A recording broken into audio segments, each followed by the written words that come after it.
Chapter 552. Protector General, there's no need to blame yourself. It's not the soldiers' fault that they couldn't win. Meng Shizhao and Uzun colluded with each other and mobilized all their forces, totaling more than 500,000 soldiers. If you include the peasants and laborers that Meng Shizhao used in this battle, it's no less than 800,000 or 900,000. The 180,000 elites of the Annan Protectorate would not be able to hold the fort by themselves, much less hold them off. It's not just the Protector General. Anyone else would be the same. Wang Yan immediately came over and comforted him. Wang Yan had been leading troops for no less time than Xinyu Zhongtong, and in some aspects, he had even been leading troops for a little longer. But unlike other people, Wang Yan did not take any stance against Xinyu Zhongtong, nor did he have any prejudices against him. Although Xinyu Zhongtong could not escape the blame for the Battle of Irai and the Annam Protectorate's defeat, it was also an indisputable fact. But the strength of Meng Shizhao and Uzun was also an indisputable fact. The empire's southwest had been peaceful for several decades, and everyone had lived in harmony. No one had expected that Meng Shizhao and Uzun would be so daring as to completely break off all pretense of cordiality with the Tang dynasty. Moreover, they had mobilized the entire strength of the empire from the very start of the war, leaving no room for maneuver. Let alone Xinyu Zhongtong, anyone else would have probably suffered defeat in the face of Jelifeng's breakthrough and large-scale assault. Perhaps some other commander in the army might have had the talent to defeat a foreign army of 500,000, but Xinyu Zhongtong clearly did not possess this sort of talent. And it was unrealistic to demand this of all the commanders in the army. This was why Wang Yan did not have any prejudices against Xinyu Zhongtong. General, there's no need to console me. How could I not know what sort of mistakes and responsibilities I have shouldered in this battle? Xinyu cannot escape the blame for the 100,000 soldiers. Once this battle is over, if I am fortunate enough to survive, Xinyu will go to the holy capital and ask for forgiveness from the Son of Heaven. Xinyu Zhongtong bitterly smiled. Before anyone else could react, Wang Chong's eyes widened, and he couldn't help but glance in surprise at Xinyu Zhongtong. In his last life, without his participation, the 180,000 soldiers of the Annam Protectorate had been completely wiped out, leaving only Xinyu Zhongtong to survive. For Xinyu Zhongtong to try to gloss over his wrongs after such a major event, he did his best to exaggerate his role in the war to be. Wang Chong had heard this sort of thing many times, so his impression of Xinyu Zhongtong naturally wasn't very good. But the words Xinyu Zhongtong had spoken in front of King Wu of Han's opening Yunnan steel had come from the bottom of his heart. Wang Chong could tell that this was no pretense. Compared to Xinyu Zhongtong's performance in the past, it was like the difference between heaven and earth. This was the true style of a responsible general. Was it my intervention that changed the course of events, or did something else happen in the war back then that I don't understand? Wang Chong glanced at Xinyu Zhongtong, his heart in turmoil. Back then, Xinyu Zhongtong was reviled by thousands of people. If he was really as responsible and manly as he was today, he wouldn't have ended up like this. Wang Chong's mind was in turmoil, and suddenly, Wang Chong thought of Zhangzhou Jianqiong in the distant capital. In a flash of inspiration, Wang Chong seemed to understand something. Looks like the problem lies with Zhangzhou Jianqiong. Wang Chong suddenly sighed in his heart. He had already understood the crux of the problem. It's easy to change mountains and rivers, but it's hard to change one's nature. Given Xinyu Zhongtong's personality, there was no way he would have changed so much. But if Zhangzhou Jianqiong intervened, everything would be completely different. Xinyu Zhongtong had a good personality, and Zhangzhou Jianqiong wasn't much worse. But Zhangzhou Jianqiong's desire for power was far greater than anyone else's. With such a major incident in the southwest, Zhangzhou Jianqiong couldn't escape the blame, and he couldn't possibly sit still. Even if Xinyu Zhongtong wanted to admit his guilt, Zhangzhou Jianqiong would never allow it. If he interfered, Xinyu Zhongtong wouldn't dare to resist, and it would only take a day for him to change his mind. In truth, Wang Chong had only met Zhangzhou Jianqiong a few times. Even in his last life, a great general like this was not someone of Wang Chong's level could easily interact with. The vast majority of the time, Wang Chong could only learn about this tiger of the empire, of the southwest through the mouths of others. But in just a few meetings, this former Annan Protector General had left an unprecedentedly deep impression on Wang Chong. No one had ever been able to do this before. Whether it was when he had helped Yang Zhao enter the capital and contacted consort Tai Jin, or when the old Minister of War was retiring, he had stubbornly entered the capital and sought a way to replace the old Minister of War's position, or when he had met Wang Chong and spoken to him, he had unhesitatingly given him his personal token. This tiger of the Empire of the Southwest, who had reached the age of Mandate of Heaven, had always had a thirst for power. The decisiveness and daring that he had derived from this was enough to make anyone sigh in admiration. In the War of the Southwest, many people focused their attention on Xinyu Zhongtong and the 180,000 elites of the Protectorate, neglecting the distant Zhangzhou Jianqiong in the capital. Xinyu Zhongtong was Zhangzhou Jianqiong's subordinate and the one who had been groomed by him. If Zhangzhou Jianqiong made a request, he would have found it impossible to refuse. Wang Chong quietly said to himself, "And everything has indeed changed." The 180,000 soldiers had been wiped out, and as the commander-in-chief, Xinyu Zhongtong could not escape the blame. The only path left for him was death. Thus, he had wanted to whitewash his mistakes and shift the blame, because not shifting the blame meant death. But now, the 180,000 soldiers of the Annam Protectorate still had 80,000 left. Although Xinyu Zhongtong could not escape the blame, it had not reached the point where death was certain. As long as that was not the case, Xinyu Zhongtong was still the commander-in-chief that Wang Chong knew. The times really make men. Wang Chong sighed. It was hard to tell whether he was feeling joy or sorrow, or perhaps some other emotion. Xinyu Zhongtong was a man with a straight back, and he was also a general of the Tang dynasty. As long as there was a sliver of hope, Wang Chong did not wish for this soldier of the empire to turn into the traitor that everyone cursed in his previous life. Hiya! Taking a deep breath, Wang Chong urged his steed forward and leaped from the side of the stele, heading toward the foot of the mountain. There, Wang Chong could already see a few familiar faces waiting for him. Haha, Gongzi, you're finally here. Before Wang Chong could say anything, an azure-robed old man of 50-some years suddenly strode forward, his eyes bright. Spreading out his withered hands, he happily and excitedly welcomed Wang Chong. Wang Chong, I just knew that you would succeed, that you would definitely succeed. The old man was all smiles, the excitement in his heart evident in his words.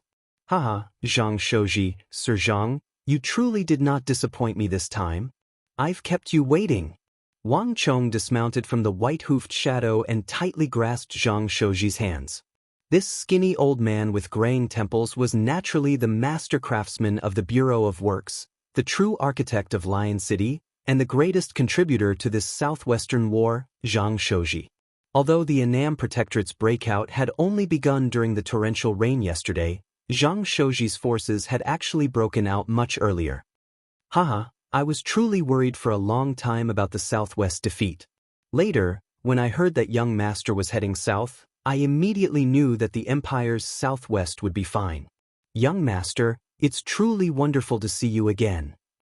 Zhang Shouji excitedly said as he gripped Wang Chong's hands. It was as if he had placed all his hopes on Wang Chong. Wang Chong said nothing, only spread open his arms and gave him a passionate and grateful hug. In more than a year, this old man was clearly much thinner than when he had seen him in the capital, and his entire body seemed much more haggard. In more than a year, he had gone from nothing to a magnificent city of steel that could hold more than 100,000 people and withstand the assault of an army of more than 500,000. If not for this old man, no one else would have been able to accomplish such a magnificent feat. Wang Chong felt a heartfelt respect for this old man who was nearing his 40s. Zhang Shouji had played a major role in the survival of 80,000 of the Annam Protectorate's 180,000 soldiers. No one could deny this. You've worked hard. Wang Chong sighed. Young master speaks too seriously. In truth, the one they should be thanking is you. Zhang Shouji raised his head and looked at the young man in front of him. From the contempt he felt when they first met, to the shock he felt when he built the city, to the admiration he felt now, only Zhang Shouji understood what he had experienced. In Lion City, he had enjoyed the adoration and vigilance of the heroes of the Annam Protectorate, but only Zhang Shouji understood that Wang Chong was the true hero behind the curtain. While he was still hesitating over the construction of the city and could only see the art of engineering, what Wang Chong saw was the fate of the Southwest, the 180,000 soldiers of the empire, and the lives of nearly 1 million civilians. In the end, everything proved that Wang Chong's foresight had been correct. Even Zhang Shouji only truly understood what he was doing at the very last moment, when the 100,000 soldiers of the Annam Protectorate swarmed into the city. Those who lived high in the imperial court worried about the ruler, those who lived far away from the Jianghu worried about the people. Zhang Shouji sensed the purest patriotism of the world from this young man, who still had the slightest hint of immaturity in his eyes and brows. To the Central Plains, to the Tang dynasty, this youth seemed to have a most intense and burning passion, a passion that Zhang Shouji had never felt from anyone else. Elder Zhang, there's no need to say more. All of this was forged by the two of us together. Without you, I would never have been able to accomplish all of this. Wang Chong said. The two looked at each other and smiled, saying no more. There were some things that the two were well aware of, so there was no need to say more. The appearance of Lion City was a miracle. Its appearance had changed the fate of the Southwest. This was something that no one could deny, whether it was now or in the future. More importantly, in this crisis, it had also firmly linked the two of them together. An invisible bond had linked Wang Chong and Zhang Shouji together. Chapter 553. Young Master. Young Master. Zhang Shouji was not the only one waiting at the base of the mountain.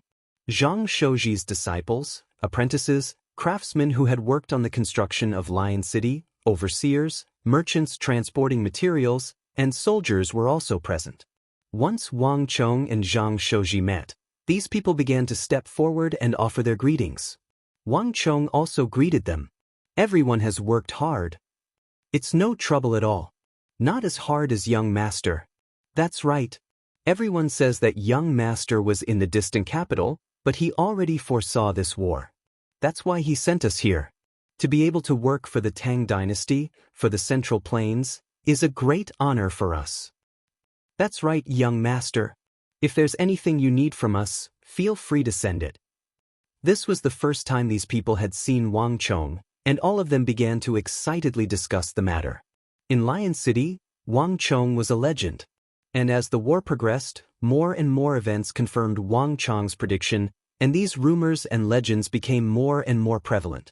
Just like everyone else, the craftsmen were also very curious about Wang Chong, the mastermind behind the construction of Lion City and the crux of this war. When they heard that Wang Chong had also come to the southwest, the craftsmen had been in an uproar.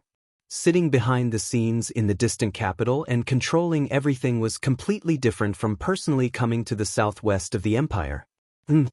Wang Chong gave a firm nod, and as he looked at the fervent gazes around him, he felt extremely gratified. Are you ready?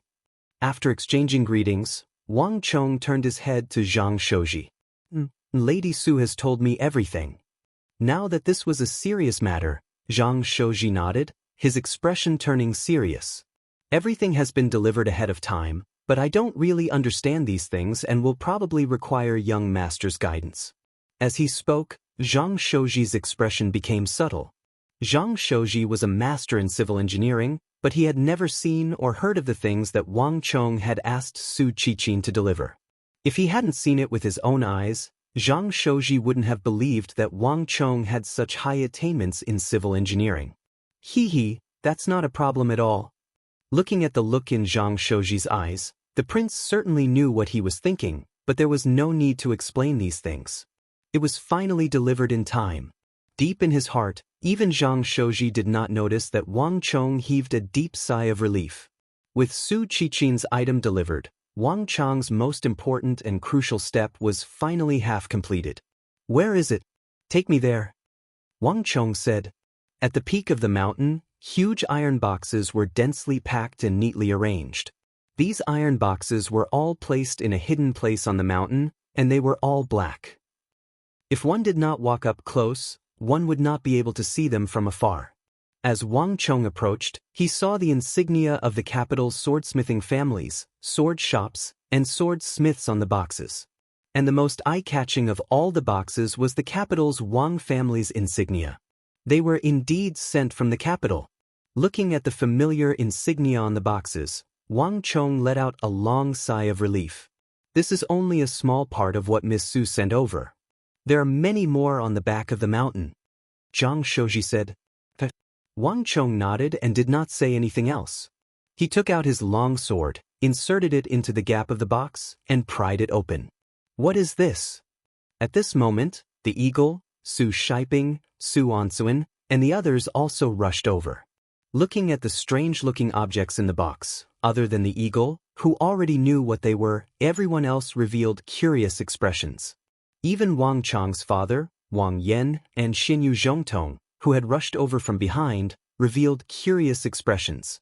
After the conclusion of the battle with Huoshu Huizong, Wang Chong had practically traveled day and night, urging his soldiers to march 1,000 li to this place.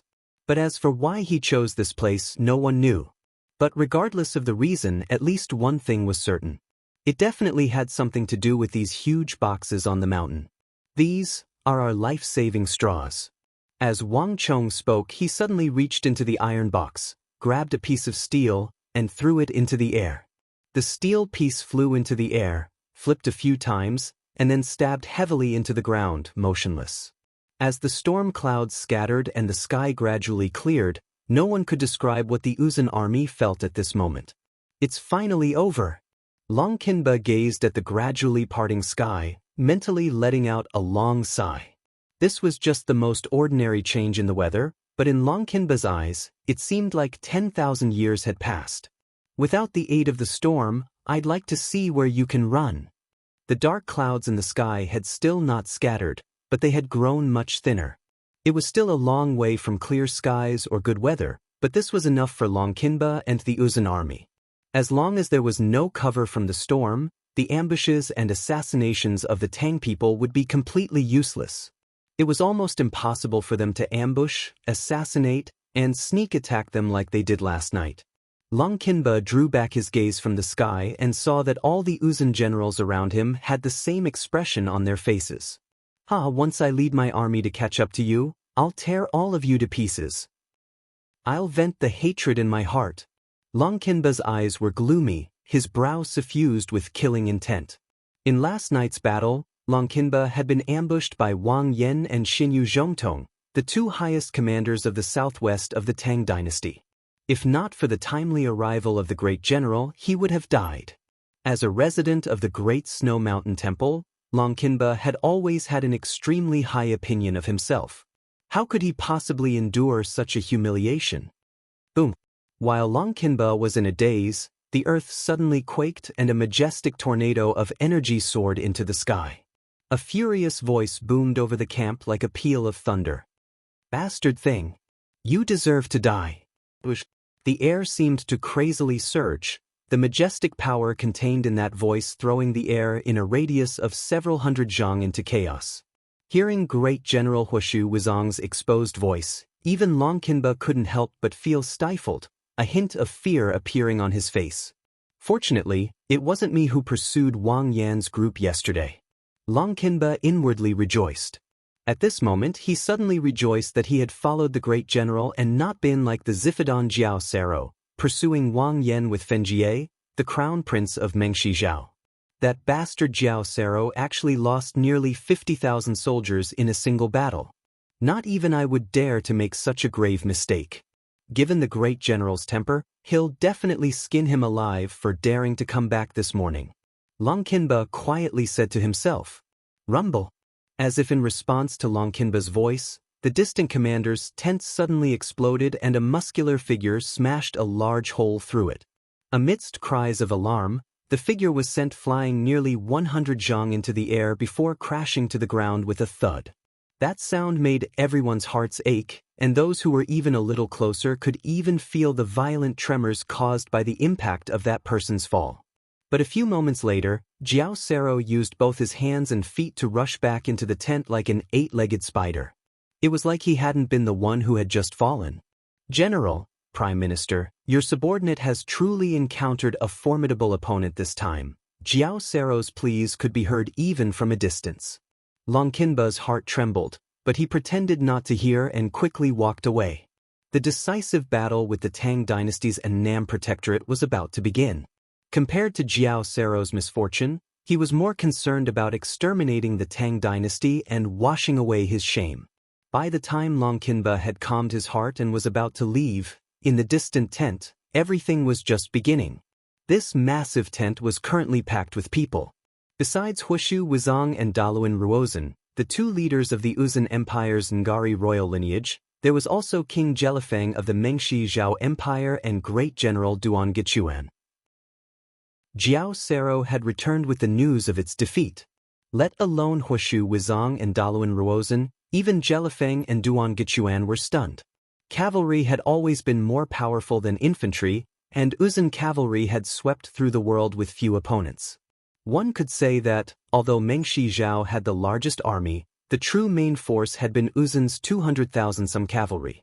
Ever since the start of the war, the Uzun Empire had not suffered any major losses, a direct testament to its strength. Thus, one could easily imagine the shock that Jiao Sero's defeat had caused. 70,000 Taisang cavalry of almost 80,000 had returned with only 20,000 some. This was undoubtedly a crushing defeat. Since the start of the war, the Uzun Empire had never suffered such a loss. Prime Minister, General, this truly wasn't our fault. Our brothers did all they could, but we were no match for them. None of our men could get close to their front lines, no matter which direction we came from. Our brothers have all participated in several major battles, and even the Anshi Protectorate army was so formidable that they were beaten down by us. But for some reason, those fellows are just too formidable. In the tent, Jiao Sero was far from the only one kneeling on the ground. The other commanders were there as well. One of the officers had barely said a few words when Huishu Huizong furiously bellowed, "How dare you? Shut your mouth." "Milord, Before the Tibetan officer could say anything, rumble. An enormous energy, suffused with scorching heat, slammed into his body. Before this debating officer could finish speaking, Huishu Huizong had sent him flying out of the tent with a palm. "At this stage you've already lost, yet you still dare to argue with me." Huishu Wuzong's face was ashen, his rage uncontrollable. "Milord!" Everyone in the tent felt a chill in their hearts as they lowered their heads. The culture of Uzun was completely different from that of the Central Plains, and Huishu Wuzong was no gentle Confucian general. If he continued to argue, nothing good would come of it. "Great General, although this is your Uzun's family, forgive this lowly one for speaking too much, but I have interacted with General Jiao Sero several times. This lowly one has always admired his bravery. Could it be that the Tang dynasty has sent a large number of reinforcements that we do not know about?" Just when the mood was extremely stifling, a voice came from the corner of the tent. It was King Jelifeng of Mengshi Zhao. Although this was Huishu Wuzong's commander's tent, it had now become the tent of the Mengshi Yusang army. The two sides had started a war against the Tang dynasty, and there was no way out. Given the Tang dynasty's past style, it was certain that they would retaliate on a large scale in the future. As an ally, the Uzun suffering such a large number of casualties was also closely related to Mengshi Zhao. It was impossible for her not to take this matter seriously. Impossible! Before Mengshi Zhao and Jelifeng could continue, Huishu Wuzong immediately interrupted them. "The closest to us is Longyu. Geshu Han's Big Dipper army is extremely powerful and is the one most likely to reinforce this place. But right now, Longyu has King of Generals Witadra Konglo and Dusong Mengpoch. No matter how formidable Geshu Han is, he won't be able to free himself. And besides Geshu Han, where else can the Central Plains find usable soldiers?" Although he had a crude appearance that made him seem like a brute, Huishu Wuzong had not relied solely on martial prowess to become a great general of the Ngari royal lineage and contend against Zhangzhou Jianqiong for so many years. It's hard to say. The dynasties of the Central Plains have extremely deep reserves, so it's possible that they have a trump card that we do not know about. Moreover, it was dark and raining at the time, so visibility was poor. Perhaps the Tang people had sent a large number of reinforcements that Jiao Sero and the others did not notice. This is also possible. A cold and hard voice suddenly said, "That's impossible. We were at the summit at the time. The main attack came from the summit. We couldn't have been wrong." A general under Jiasiluo's command raised his head and argued. "You still dare to talk back?" Huoshu Wuzong was infuriated. Uzun's hierarchy was even stricter than that of the Central Plains. Since he had already spoken, he would not allow anyone to disobey him, especially not in front of Jialifeng and the others. "Great General, you've wronged them." Fenjie stood against the wall of the tent, looking at the Jiao Sero soldiers wounded by Huoshu Wuzong. He wanted to say something several times, but then hesitated. With his father present and Huoshu Wuzong teaching his subordinates a lesson, Fenjie should not have had any leeway to speak. But Fenjie had also participated in that battle. Of the Uzun generals, Fenjie had the best relationship with Jiao Sero. Otherwise, he would not have chased after Wang Yan and the others through the rain. Now that he saw Jiao Sero and his subordinates being punished, and Jiao Sero even heavily wounded by Huoshu Wuzong, Fenjie couldn't help but step forward. The Tang dynasty truly did not have any reinforcements. The true cause of our defeat was that incomparably crafty Tang dynasty youth who impersonated Wang Fu. I was there at the time, so I can guarantee that Jiao Sero's words are absolutely correct. His words were resolute and decisive, but as Fenjie spoke, Huoshu Wuzong, Daluan Ruozhen, Jialifeng, and Duan Gitsuan all paled. What did you say?" Chapter 554. What youth? Your Highness the Crown Prince, what are you saying? A solemn voice came from the side. In the tent, the only person in Mengshi Zhao who could interject at this time was the only great general of Mengshi Zhao, Duan Gichuan. Although Mengshi Zhao's strength was far inferior to that of the Tang dynasty or Uzun, he was the only great general who could stand shoulder to shoulder with Geshu Han, Huoshu Wuzong, and Zhangzhou Jianxiong. This was enough for Mengshi Zhao to squeeze into the ranks of the various kingdoms. And this wasn't even mentioning that the ruler of Mengshi Zhao, Jialifeng, was a top-class expert. This was also why the ruler of Mengshi Zhao was so ambitious and wanted to break free from the control of the Tang dynasty, even suppressing the Tang dynasty to become the hegemon of the southwest. The southwest only has Xinyu Zhongtong and Wang Yan, and these two can only be considered brigadier generals. And where did this youth come from? Great General truly is a youth in his teens. He wore golden armor and pretended to be Wang Fu. Jiasiluo and I were able to see this for ourselves. The army commanded by Wang Yan and Wang Fu was already surrounded by us and was at the end of its flight, but this brat seemed to have learned some sort of military art. Ever since he appeared, the Anxi Protectorate army seemed to have become a completely different army. It became extremely sharp and difficult to deal with. Our vanguard was already on the verge of piercing through them, but who could have expected that 10,000 of our men would be killed instead? It was precisely because Jiao Sero and I noticed this that we wanted to assassinate him. But we didn't know that although this brat's strength is insignificant, he's extremely crafty. Not even Jiao Sero and I were able to kill him. Feng Jia refuted. Although great General Duan Gichuan's reputation in the Central Plains wasn't that great and not many people knew of him, within Mengshi Zhao, his word was law. Let alone Fenjie's father Jialifeng, even Uzun's great general Huoshu Wuzong dreaded him. In the whole of Mengshi Zhao, other than his father, Jialifeng, who was the king, Huoshu Wuzong had to show some respect. Only General Duan Gichuan's words could make him take it seriously. Great General, Prime Minister, Crown Prince Fenjie is correct. There was indeed a very powerful young man among the Tang people. Our cavalry's charge was very powerful, but I don't know how he did it. He actually made our army fall into chaos. Our own people blocked our own people and we couldn't attack them at all. Although I don't want to admit it, in terms of the art of war, we are indeed far inferior to that youth. Jiao Sero opened his mouth as he lay on the ground. His head was pressed against the ground, and he didn't dare to move. In the tent, upon hearing Jiao Sero's words, Huoshu Wuzong and Daluan Ruozhen immediately grew quiet. Jiao Sero was a general of Uzun. The people of Uzun were fierce and valiant, and as a result, they were also proud. It wasn't that they wouldn't lower their heads, but that they would only lower their heads to their own people, to the people of Uzun who had a higher status than them, and not to outsiders. The people of Uzun would not easily submit to outsiders, much less a general of Uzun. In front of so many people, Jiao Sero, one of the 5 tiger generals, had actually personally admitted that his skill was inferior to someone else's. This wasn't something that could be easily done. This could only mean one thing: that fellow truly was very strong. Moreover, he was far more powerful than Jiao Sero. That was why he dared to say such words in public. On the other side, Jelifeng and Duan Gichuan also fell silent. If it could be said that Fenjie's side of the story was only one side of the story, then Jiao Sero's testimony was enough to prove that they were speaking the truth. On the side of the Tang dynasty, in the Annam Protectorate, there was indeed an unknown, young, but extremely powerful military strategist. For a moment, the tent was silent. The leaders of both sides were speechless. Jiao Sero, let me ask you.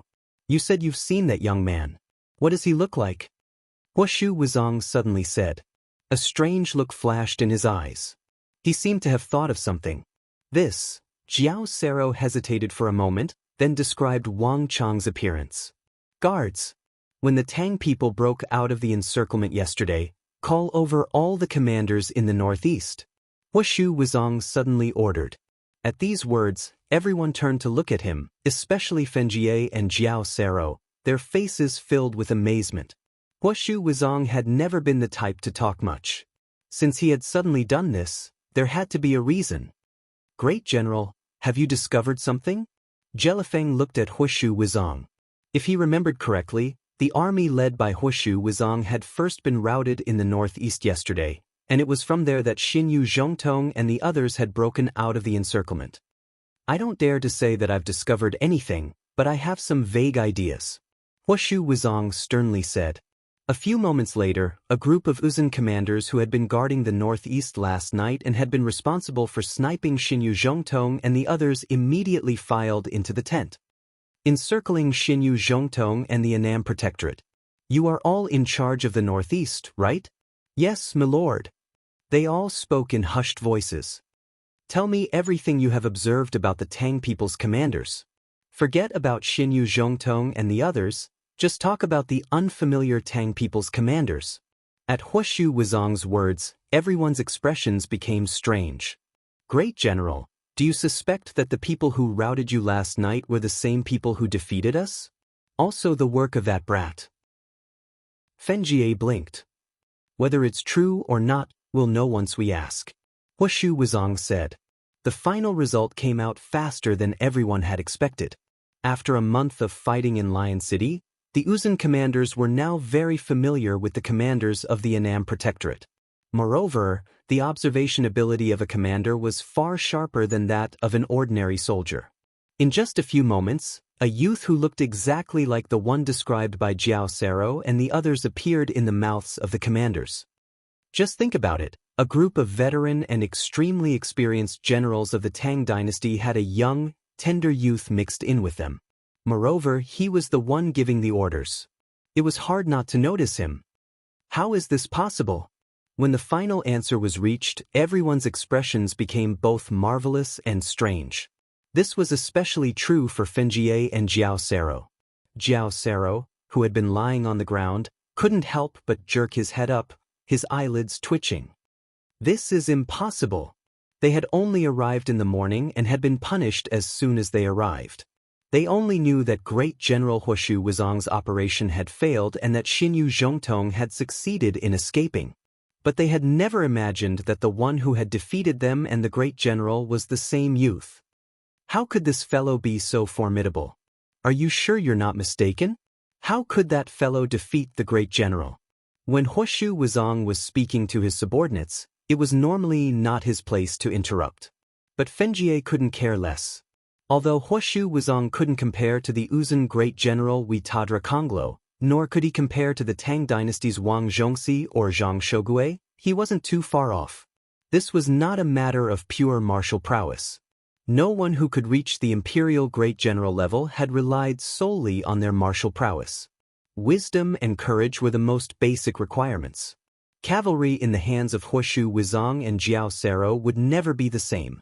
The cavalry led by Huoshu Wuzong was an existence that could crush Zhangzhou Jianqiong's infantry. If even he had been defeated by that youth, then that youth's mastery of the art of war had reached an absurd level. No one in the Mengshi Yusang army could defeat him. It's not really defeat. They just used the tactic of luring the tiger away from the mountain. Huoshu Wuzong indifferently said, his expression extremely calm. If he hadn't been lured away, Xinyu Zhongtong and the others would never have been able to so easily break out of the encirclement. However, even so, the ability that the other party displayed was already quite shocking. At the very least, if he hadn't appeared in time last night, the leader of the 5 tiger generals, Longqinba, would already be dead. The sudden appearance of such a formidable figure on the southwestern battlefield was extremely bad news for the Mengshi Yusang army. Even people of high status like Zhelifeng and Duan Gichuan couldn't help but frown. To think that the Tang dynasty would produce such a formidable figure, and a young one at that. This is definitely not good news for our Mengshi Zhao and Uzun. For the first time, Zhelifeng revealed a worried expression. In the War of the Southwest, Mengshi Zhao had staked the fate of his country on the line. There was no way out. At this stage of the war, there was no room for any variables. I know all the famed generals, great generals, and generals of the Tang dynasty like the back of my hand, as well as all the rising stars of the younger generation. My imperial palace has even set up a special archive for them. Anyone who can reach this level of mastery in the art of war is definitely no ordinary individual, but why have I never heard of such a person in the Tang dynasty? The appearance of such a person in the southwest is definitely a disaster, not a blessing. I only want to know, just what is the background of this youth? Why does your majesty need to boost the morale of others and diminish your own? General Huoshu Wuzong has already said that the opponent is only using the tactic of luring the tiger away from the mountain. Since he is using this method, he must believe that he is no match for the great general. Otherwise, why would he abandon what is near and seek what is far away? A voice came from the side. Compared to his own ruler, Great General Duan Gichuan's attitude was much calmer and more objective. As the only remaining great general of Mengshi Zhao, as well as the only great general, Duan Gichuan would not underestimate his opponent before understanding the details, but he would also not pointlessly overestimate him and strike a blow to his own morale. The great general speaks correctly. The Annam Protectorate is made up of infantry, with only a small number of cavalry. No matter what, he will never be able to escape. Imperial Father, Great General, Prime Minister, based on my and General Jiao Sero's personal experience, this youth will definitely be a great foe for our Mengshi Zhao and Uzun in the future. He's so young and already so formidable. If he matures in the future, won't he become a great threat to us? So no matter what, we can't let him escape. Fenjie's face was gloomy. That youth who had defeated him and Jiao Sero at the same time and had even rescued Xinyu Zhongtong and the Annam Protectorate from the hands of Uzun Great General Huoshu Wuzong, Fenjie's heart was seething with an intense killing intent. Not even he himself had noticed that for the first time, he had faintly begun to envy another person. As the crown prince of Mengshi Zhao, Fenjie had been a child of outstanding talent, and at a young age he had been praised by the war god of the Tang dynasty, Wang Zhongxi, as a future great general. Even in the capital of the Tang dynasty, Fenjie had been one of the finest geniuses. There truly weren't many people in this world worthy of his envy. But at this moment, Fenjie was envious. An even younger and more outstanding youth meant limitless prospects, as well as an endless threat to Mengshi Zhao and Uzun. No matter what, he could not allow this youth to leave the southwest alive. In truth, there's no need to worry so much. As for that mysterious youth who defeated all of you last night, I pretty much know his background. Suddenly, there was a burst of hearty laughter. The silent prime minister of the Uzun Ngari royal lineage, Daluan Ruozan, narrowed his eyes and lightly waved a feather fan in his hand. Buzz. Chapter 555. The appearance of a mysterious youth had caused the war in the southwest to undergo an earth-shaking change. The Uzun army, which had initially been virtually invincible, suffered successive defeats in the span of a single night, losing 50 to 60,000 soldiers. One had to admit that while everyone had been excitedly thinking about completely wiping out the Annam Protectorate and flattening the Tang dynasty's western front, this had given them all a rude awakening. No one knew the origins of this mysterious youth. Even Jiao Sero and Fengjie had only met him once. But now, Uzun Prime Minister, who had never even seen him or even participated in any of the battles, was saying that he already knew the identity of this youth. Prime Minister, is what you say true? Fengjie's face was filled with shock. He had heard of this Prime Minister of the Uzun Ngari royal lineage for a long time, only knowing that this youth possessed extraordinary intelligence and abilities. The punishment operation that the Tang dynasty had jointly launched with Zhangzhou Jianqiong and several other prefectures had ultimately ended in failure because of this youth. Fengjie didn't understand Daluan Ruozhen, but he understood the other side. No, the capital's Zhangzhou Jianqiong. Zhangzhou Jianqiong was a man of great ambition. He had always wanted to establish himself in the southwest and use his achievements to enter the imperial court. Moreover, under Zhangzhou Jianqiong's leadership, the relationship between the Tang dynasty and Meng Shizhao had not been so stiff, and the two sides had even had a honeymoon period.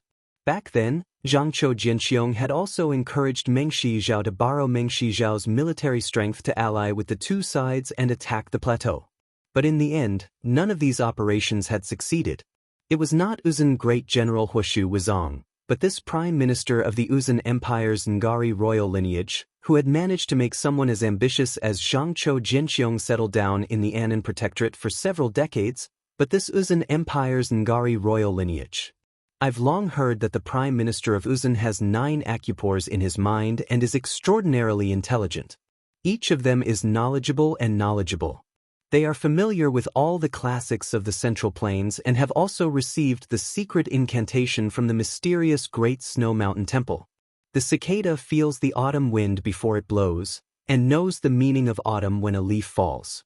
I used to think that it was more or less an exaggeration. If this Daluan Ruozhen can determine that kid's identity just by listening to a few words, then it's really scary. Fengjia's eyes flashed and countless thoughts flashed through his mind. Uzun had 4 royal families, for Prime Minister, and 1 Prime Minister. Daluan Ruozhen was just one of them. If Daluan Ruozhen really had this kind of ability, then the other 3 Prime Ministers and the one who served the Tsenpo were truly frightening. At this moment, a hint of fear emerged in Fengjie's heart.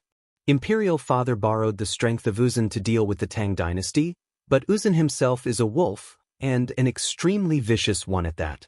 If in the future Meng Shizhao and Uzun shed all pretense of cordiality, the empire would be in dire straits. In truth, Fengjie had always been reserved about borrowing the strength of the Uzun Empire to make it difficult for the Uzun cavalry to advance. Although he couldn't be considered to be vehemently opposed, he wasn't very enthusiastic either. At the very least, he was a little conflicted. The more powerful Uzun's general and minister abilities were, the more conflicted Fengjie felt. Haha, Crown Prince Jia, what do you think? At some point, Daluan Ruozhen had walked over and was looking at Fengjie with a smirk on his face that seemed to contain a deeper meaning. It's nothing. Prime Minister is overthinking things. Fengjie's heart chilled and he hastily regained his composure. He knew that this Prime Minister was extremely perceptive and that his thoughts were even more terrifying than he had imagined. That brat's origins are unknown.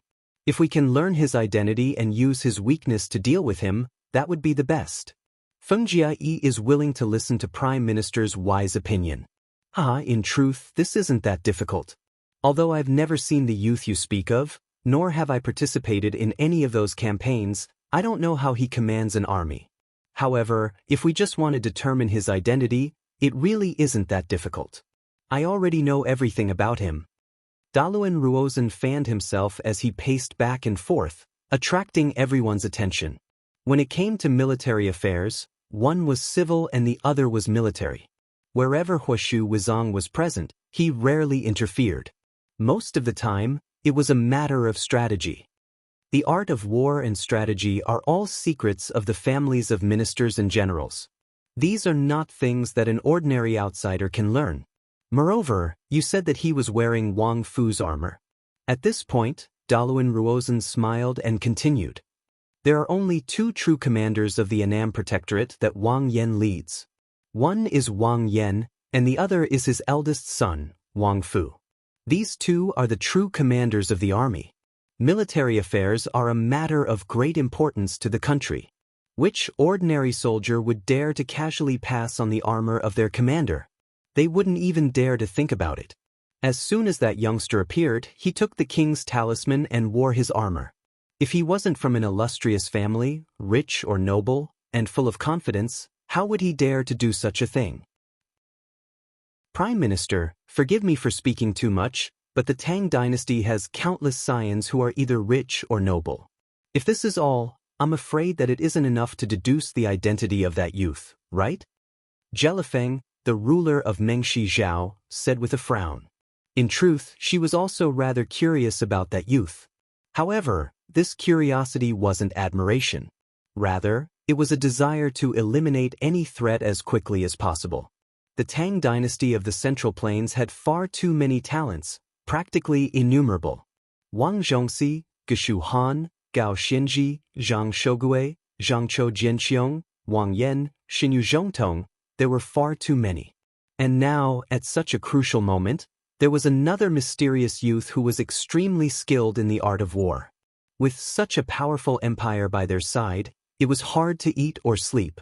No one knew when the Tang dynasty would be dissatisfied and send troops to destroy Mengshi Zhao, or change the dynasty and install a new emperor. This was also one of the reasons why Jelifeng wanted to rebel against Tang. As for the dangers from the Tang dynasty, especially those that could be seen, he wanted to nip every single one of them in the bud as soon as possible, lest it grow into a bigger problem. Haha, if that's all, of course it wouldn't be enough. Daluan Ruozhen chuckled. But Huoshu Wuzong also said that the commanders of the army last night were not Wang Yan or Xinyu Zhongtong. It was not their style to work together to launch a sneak attack on Jiao Sero. To be able to command both Wang Yan and Xinyu Zhongtong at the same time, just think about it. Who else could do that? Everyone fell silent. Huoshu Wuzong and Jelifeng both sank into deep thought. None of them had considered what Daluan Ruozhen had just said. Even Fenjie and Jiao Sero were dumbfounded. In fact, in terms of curiosity, in terms of wanting to know more about that young man, no one was more eager than them, who had been defeated by him twice. But they really hadn't thought about what Daluan Ruozhen had said. Wang Yan is still secondary, but Xinyu Zhongtong is someone that fellow Zhangqiu Jianxiong chose. That fellow only looks at loyalty. Wang Yan might hand over his military authority, but Xinyu Zhongtong definitely won't hand over his authority so easily. Wang. It was as if a beam of light had flashed through everyone's mind, and their minds suddenly became clear. Unless that person was appointed by Zhangqiu Jianxiong. In that instant, the same thought flashed through everyone's mind. That's right. Why would Xinyu Zhongtong hand over his authority in such a short period of time? And why would he listen to that youth and work together with Wang Yan to ambush Jiao Sero? In this world, it's not that there aren't people who can order Xinyu Zhongtong around and make him humble himself. But there are definitely only a handful of them. And Zhangqiu Jianxiong is definitely one of them. I dare say that that child definitely has a letter from Zhangqiu Jianxiong. Daluan Ruozhen waved his fan, his last words resolute and decisive. As soon as he finished speaking, the room became deathly silent. At this moment, even the emperor of Mengshi Zhao, Jelifeng, was speechless. Daluan Ruozhen had never even met the other party, but from a few words alone, he had deduced that the other party had a letter from Zhangqiu Jianxiong. And yet, even Jelifeng felt that what he had said was probably true. But how could Zhangqiu Jianxiong hand over his letter to someone else? That fellow has a suspicious personality and would never easily hand over his authority to someone else. On top of that, given how formidable the other party is, to be able to force Zhangqiu Jianxiong to hand over the letter to him, how could we have never heard of him before? This is where things get interesting. A bright light shone in Daluan Ruozhen's eyes. In his view, there were no longer any variables that could change the outcome of the war in the southwest. Last night's battle had only been a coincidence. The torrential rain, the darkness of the night, and the fact that the Mengshi Yusang army had not arrived at the same time had resulted in this outcome. But in the end, the fate of the Annam Protectorate had already been decided from the very start. What he was interested in now was this mysterious young man who had suddenly appeared out of nowhere. Who says that we haven't heard of him? It's just that your majesty might not know of him. Of course, Zhangqiu Jianxiong wouldn't hand over his letter to someone else, let alone have Xinyu Zhongtong voluntarily hand over his authority. But if it's someone who's close to Zhangqiu Jianxiong and has the same interests, then there's no problem. For example, the Wang clan, or Wang Yan's youngest son, or the person who built Lion City. Boom. Daluan Ruozen's final verdict was like a stone stirring 1,000 ripples. Everyone felt as if a fierce gale had swept through them, their minds raging with great waves. Even Huishu Wuzong's heart was in turmoil. Not many people knew about the youngest son of the Wang clan, but the person who had built Lion City and given Mengshi Zhao and Uzun such a difficult problem had already become a household name. Fenjie and Jiao Sero, who had already met Wang Chong, were even more shocked than anyone else. Chapter 556. The one who had caused the most trouble was not Wang Yan and his son, who had suddenly appeared out of nowhere and led an army into the city. It was Wang Chong, who had constructed Lion City. At the very start, the Uzun people had also ridiculed the Mengshi Zhao people. But after witnessing the formidable defensive capabilities of Lion City and experiencing its position on the Arai Plains and in the southwest of the Tang dynasty, no one dared to ridicule the Mengshi Zhao people any longer. The Uzun people did not have much understanding of the people of the Central Plains. At most, they knew that the Tang people were commanded by Xinyu Zhongtong and Wang Yan. But in terms of fame, neither Xinyu Zhongtong nor Wang Yan could compare to Wang Chong. Now, even the lowest-ranking soldiers of Uzun knew of the name Wang Chong. This name was accompanied by all sorts of unfathomable and mysterious conjectures. Many people in the Great Tang Empire were saying that this mysterious youth in the distant capital had long ago predicted that Mengshi Zhao and Uzun would start this war. Although Lion City was said to be built for merchants, its defenses and preparations were on the level of a war. Even the Uzun people had accepted this theory. Even Fenjie and Jiasidu had been rather curious about this youth called Wang Chong. Although the two of them did not believe that he had such foresight, the existence of Lion City had truly caused immeasurable damage to the Mengshi Yusang army's tactics and the course of the war. There was no doubt about this. And the name of Wang Chong had become an existence that the Mengshi Yusang army could not ignore. But no one had expected him to descend from the heavens and appear here from the capital. Moreover, he had also defeated Jiao Sero and Fenjie, and even Huishu Wuzong, the lofty Uzun great general, had fallen for Wang Chong's plan to lure the tiger away from the mountain and suffered a minor defeat. Impossible! The first to react and find this result unacceptable was not Jiao Sero or King Mengshi Zhao, but Fenjie. How could that kid be so powerful? His eyes were open and his emotions were fluctuating wildly. Constructing a city and commanding soldiers were two completely different concepts. Even when he had first heard that a brat of the Tang dynasty had constructed that vexing Lion City, Fenjie had only felt that this fellow posed a threat to Mengshi Zhao. However, this was completely different from Wang Chong leading an army to defeat him. Prime Minister, are you sure it's him? Jiao Sero suddenly raised his head, voicing the question on everyone's mind. Although he already completely trusted Daluan Ruozen, Jiao Sero still felt that the Prime Minister was being a little too certain. That's right, Prime Minister. That Wang Jiuling is known as the brilliant minister of the Tang dynasty.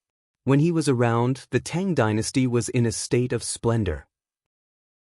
Even the son of heaven of the Tang dynasty was supported by him. He has 3 sons and 1 daughter. His eldest son is an important civil official of the Tang dynasty, and his 3rd son, Wang Yan, is an expert in the art of war.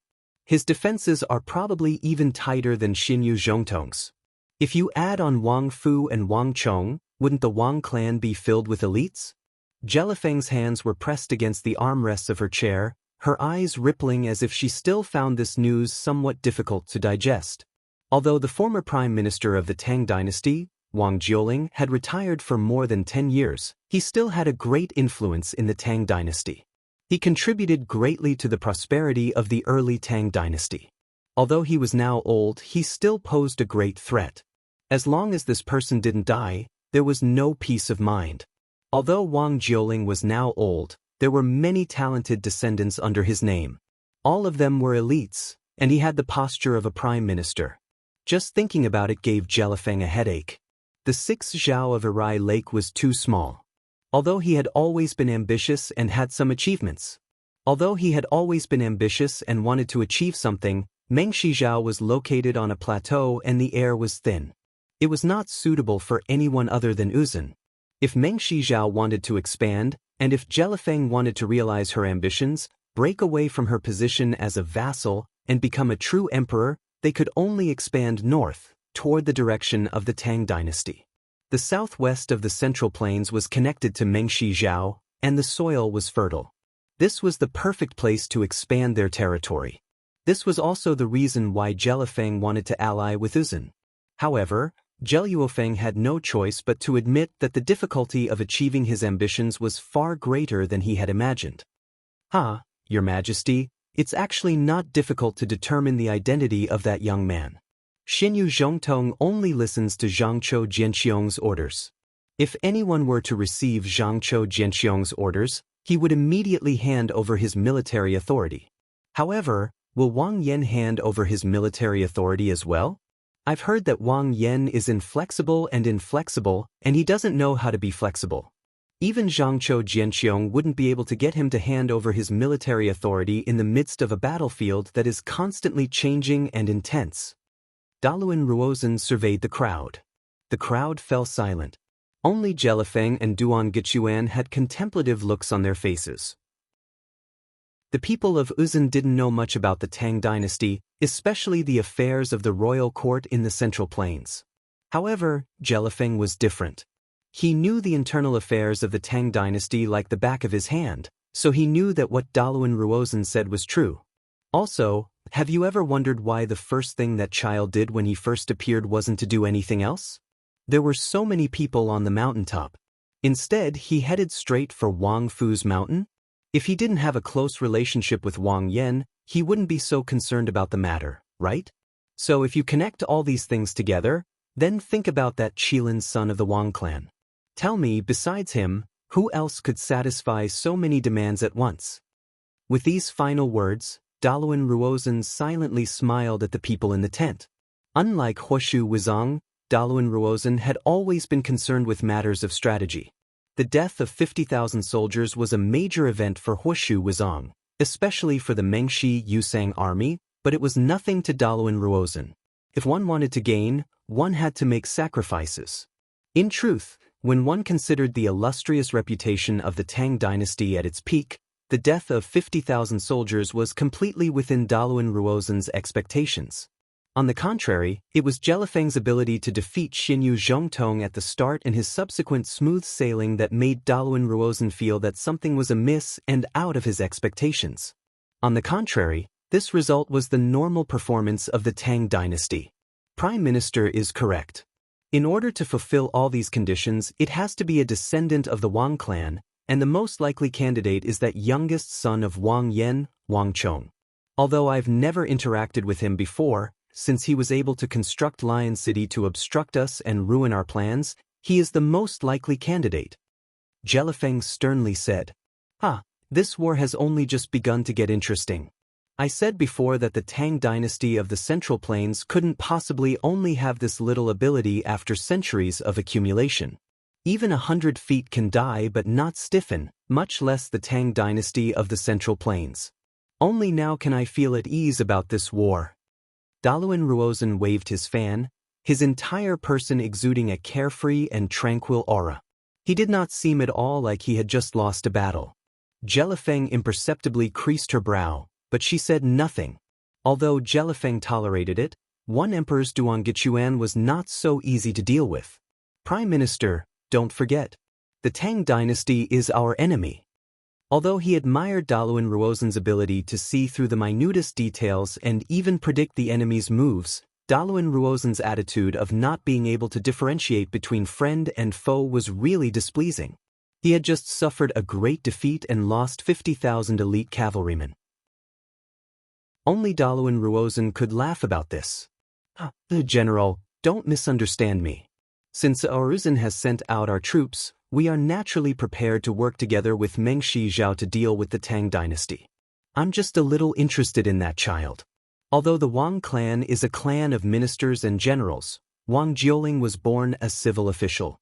He was able to move unhindered in the past because he relied on a group of loyal subordinates and extremely powerful warriors. In terms of the art of war, while he is top-notch, he has yet to reach the level that we imagine him to be. Otherwise, Wang Yan wouldn't still not have been made a duke or marquis. Daluan Ruozen slowly walked forward, waving the feather fan in his hand and a playful look on his face. I'm just a little curious. If the Wang clan's art of war isn't enough to teach the level that you speak of, then where did that child learn his art of war? Let alone us, not even Wang Jiuling, Wang Zhongxi, or Zhang Shogui of the Northeast have ever learned the tactics used by that child. Where did he, a teenager, learn them? I know all the books of the Central Plains like the back of my hand, but I've never seen this sort of art of war. Daluan Ruozen's eyes shone brighter and brighter. Almost instinctively, he sensed that this Qilin son of the Wang clan was completely different from anyone he had ever met. Daluan Ruozen sensed immense potential in him. Huoshu Wuzong, Your Majesty, generals, ministers, when the war starts, I don't care how you deal with the Annam Protectorate, but you must capture that child alive. Are you joking?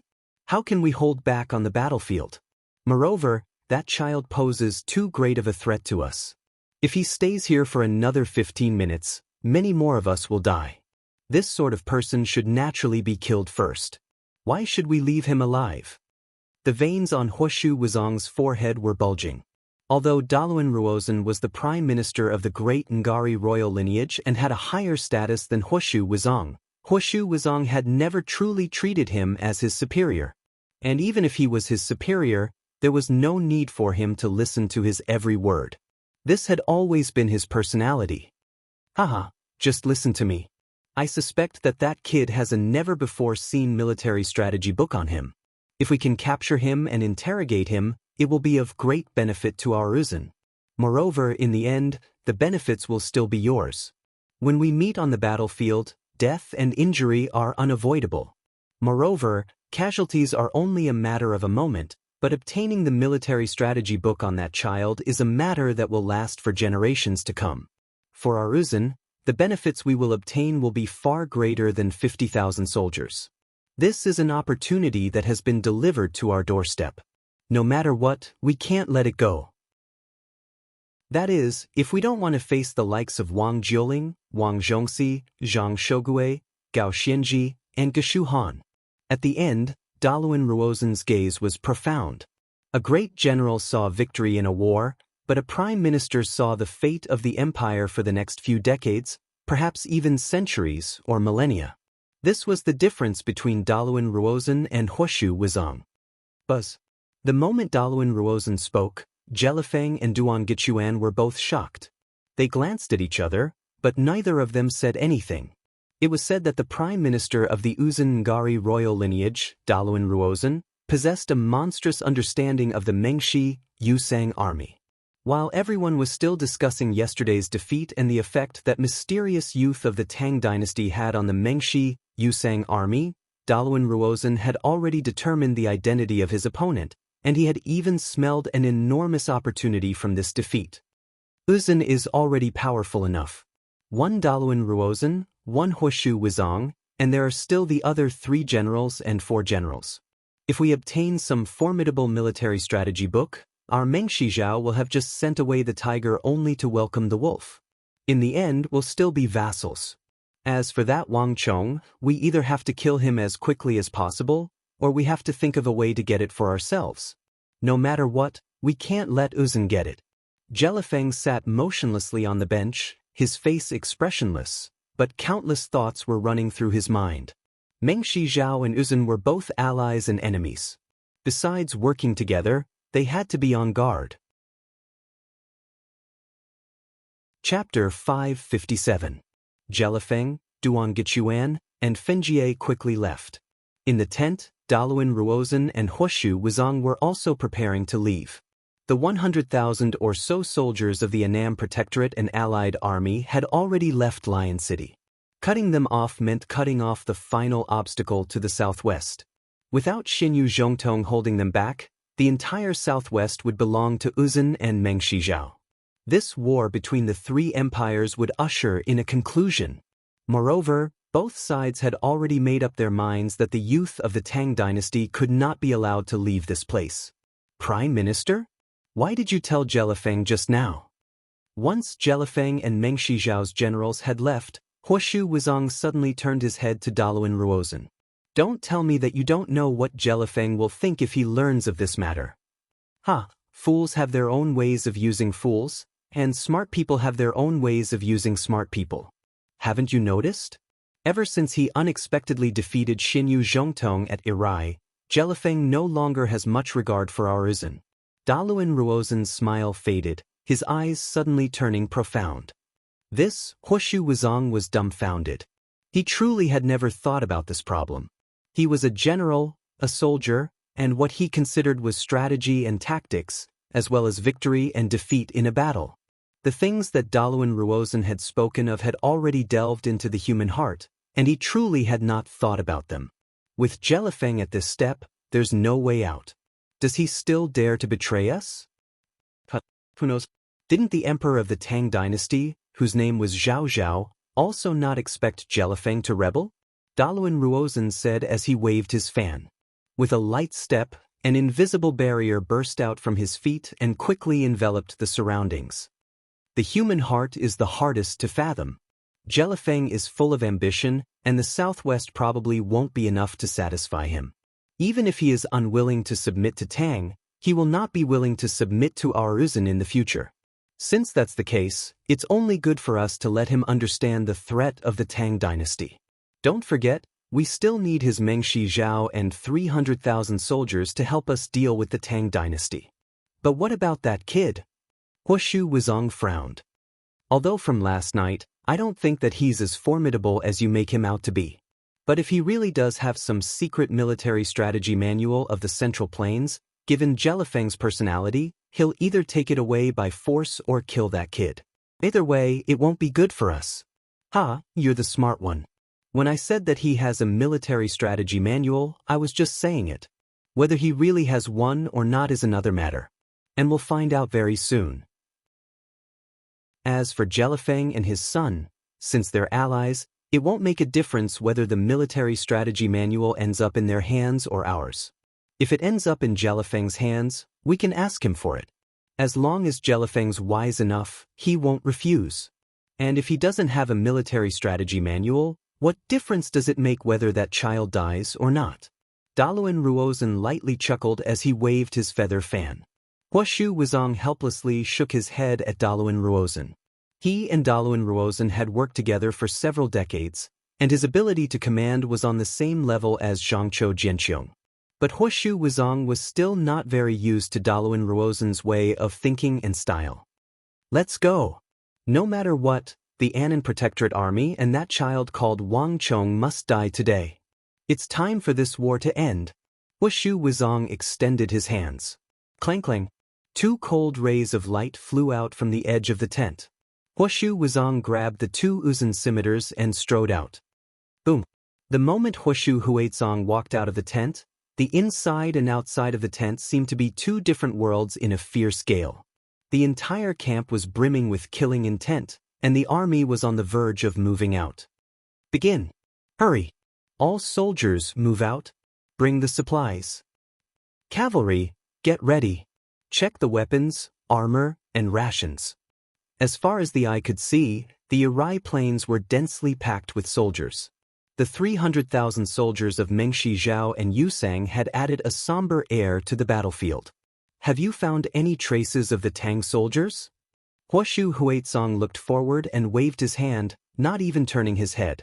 My lord, although the Tang soldiers have used some tricks, we've already found their tracks. They're on a mountain in the southwest. Behind Huoshu Huzong came the sound of hooves as an elite scout mounted his horse and respectfully said, "Very good. Pass on my order. The army will immediately move out." "Yes, my lord." The elite scout turned around and galloped away. The hoofbeats of the war horses were getting farther and farther away. Raising his head to glance at the dark clouds in the sky, Huoshu Wuzong's eyes turned much colder and harsher. Regardless of politics, the duty of a soldier was to fight, to destroy their opponents. Everything else had nothing to do with him. "Zhangqiu Jianqiong, you've lost." A harsh light flashed through his eyes as Huoshu Wuzong mounted his horse and galloped north. At this moment, the dark clouds of war had reached an unimaginable level. Without the protection of Lion City, the Tang dynasty and the Mengshi Yusang army would face a decisive battle in the southwest. Rumble! The earth quaked. War had come far sooner than anyone had imagined. But when the final mountain garrisoned by the Annam Protectorate appeared before the eyes of the Mengshi Yusang army, everyone was stunned. What appeared before their eyes was not a barren mountain, but a completely different scene. At the top of the mountain, thick smoke billowed. Waves of green smoke rose into the sky, and along the towering clouds. And around the towering mountain, from top to bottom, one could vaguely make out the image of a fortified fortress of steel. Countless Annam Protectorate soldiers were stationed on the summit, exuding a somber aura. What's going on here?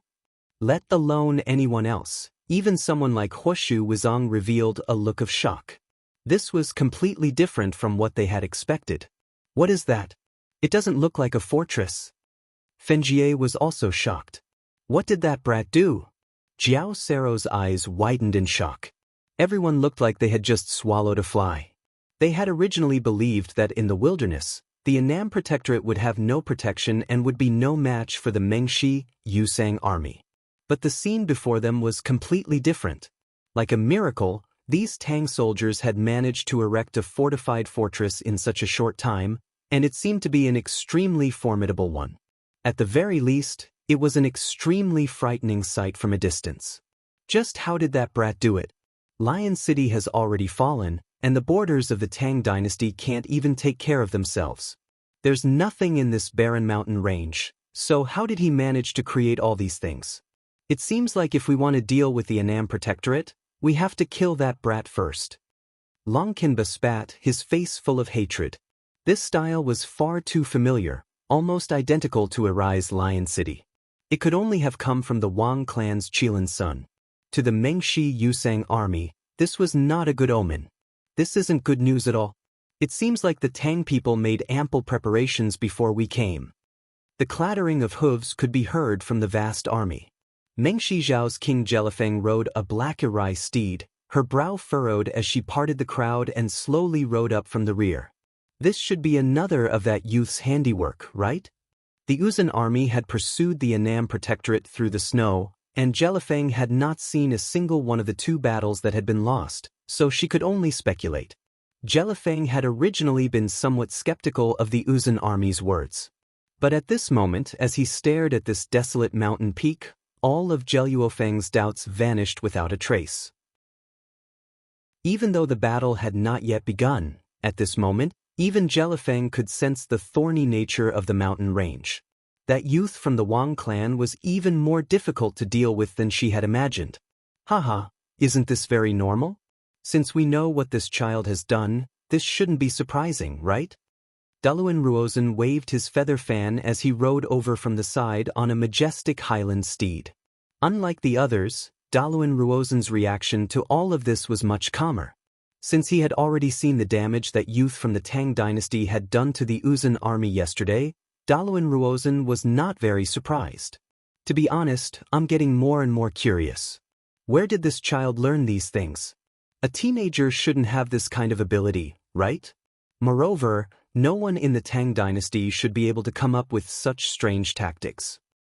The Tang dynasty of the Central Plains has a history of over 1,000 years, and there are many extraordinary people hidden within. I'm more and more convinced that this youth has a formidable book on the art of war or strategy on him. Jelifeng and Duan Gu both paled at these words, but neither of them said anything.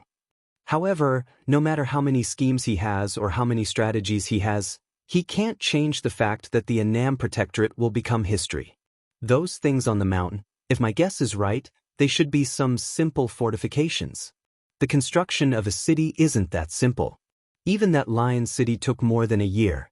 There's no reason for him to be able to uproot a city in such a short amount of time. Daluan Ruozen's eyes were bright, and he appeared wise and farsighted. Prime Minister is correct. No matter how many tricks the Tang people have up their sleeves, today, they will be completely wiped out. From today onwards, the Southwest will no longer have an Annan Protectorate. Jelifeng slowly regained her composure. With a wave of her arm, roars filled the air, and the vast Meng's Yusang army surged forward like a black flood of steel. The winds howled and the warhorses neighed. When thousands of cavalry neighed in the wind, the atmosphere was grim and somber. In an instant, the atmosphere of war had become several times more intense. Advance! Advance! No, we can't let a single Tang people escape. Anyone who dares to retreat will be killed without question. Line up and listen to orders. Anyone who dares to move without permission will be executed. The army awaits orders. Today is the day when our Mengshi Zhao army thoroughly defeats the Tang people. Level by level, orders were passed down from the upper echelons to the lower echelons. With the sounds of beatings and curses, all the leaders and officers began to get to work. Chapter 558. It's finally begun. As the massive Mengshi Yusang army rumbled out from the horizon, Wang Chang's mind was in turmoil. The vast army was like a surging sea, surging toward the lonely mountain in the center. Anyone who was not present would find it impossible to imagine the shock. Wang Chong had imagined countless times the war of the Southwest that would usher in the empire's destruction, but none of the battles he had imagined could compare to the shock of seeing it with his own eyes. Standing at the very top of the mountain, looking down at his surroundings, he could feel the stifling pressure coming from all sides. Although they had already defeated more than 50,000 Uzun cavalry, to the Mengshi Yusang army, which still had nearly 500,000 soldiers, this was only a small wave, far from being able to deal them any serious damage. Warning: major event, decisive battle of the Southwest, has officially begun. The Annam Protectorate currently has 64,824 survivors. Once the Annam Protectorate's survivors drop below 40,000, user will be obliterated and will be considered to have failed the trial. However, for every 10,000 Mengshi Yusang soldiers killed by user will be rewarded with 50 points of destiny energy and 500 points of upper limit. When user kills 100,000 enemies in the decisive battle, user will be rewarded with a temporary reward of 1 level of upper limit. This reward is only effective during the decisive battle. Upon completion of the mission, it will be cancelled. Just as Wang Chong's mind was in turmoil, a familiar voice that only Wang Chong could hear suddenly rang out in his mind. Wang Chong froze at this voice, a look of surprise on his face. I can increase the upper limit? This news had truly taken Wang Chong by surprise. The Southwest War had already reached its final showdown, and Wang Chong only had 60,000 some Annam Protectorate soldiers under his command. The rest were all reinforcements led by Wang Chong's father and Wang Chong himself. The 60,000 Annam Protectorate could easily be reduced to 40,000 in a battle of this scale. However, it would be different if there was a limit to the reward. Although every 10,000 people could only increase the limit by 500, it was undoubtedly the best news that Wang Chong had heard in this desperate situation. Although 500 is a small number, it adds up. If he killed 20,000, he would be able to reach 1,000. If he killed 50,000, he would be able to reach 5,000. If you can reach 100,000, you will be able to obtain an additional reward of 5,000. Wang Chong's heart was in turmoil. Although 5,000 was a drop in the bucket in this kind of big battle, it was a huge improvement for Wang Chong's situation. Moreover, the Stone of Destiny mentioning the upper limit of the Halo level reward in the final battle was also an unexpected gain. Although it's only a temporary boost, it's enough. Wang Chong had thought about it a long time ago. The The stone of destiny wouldn't blindly oppress its host and create an inevitable death. That wouldn't be beneficial to it at all. Moreover, this didn't match the stone of destiny's behavior. After all, it wasn't an intelligent life form. Now, everything had confirmed his initial guess. So that's how it is. Wang Chong took a deep breath and quickly regained his senses. No matter what kind of opportunity the stone of destiny had provided, it was only an opportunity. Whether it was the upper limit of the quota or the halo-level reward, he had to fight for it himself. In this battle, the most important thing was not the stone of destiny, but himself. Attention everyone. Prepare to meet the enemy. Swordsmiths, speed up the welding. Inscribers, do it at the same time. Mr. Zhang, supervise the other smiths. Follow the blueprint and quickly assemble the wall modules. Wang Chong stood on the mountain peak like a statue. With a wave of his arm, he issued a series of orders. Rumble. Thick smoke roiled over the mountain peak. Following Wang Chong's orders, the fires rising from the furnaces grew several times hotter. Thick smoke blotted out the sun, wave after wave of heat rising, as if many monsters of the fire element were breathing into the heavens. And following Wang Chong's orders, the nearly 100,000 Tang soldiers, the smiths under Zhang Shouji's command, and the swordsmiths, inscribers, and smiths dispatched by Su Yiqin, began to move like a massive and precise machine. The entire mountain peak was in full swing. Ruer. Ha! Following a series of chants, from the top of the mountain to the bottom, huge black steel modules were erected one after another under the cooperation of countless soldiers and craftsmen. Each of these steel modules was as tall as a man, and they were riddled with holes, bolts, screws, iron bars. Nothing like this had ever appeared in the history of the Tang dynasty. Not even someone as experienced and knowledgeable as a master architect of the court like Zhang Shouji had ever seen something like this.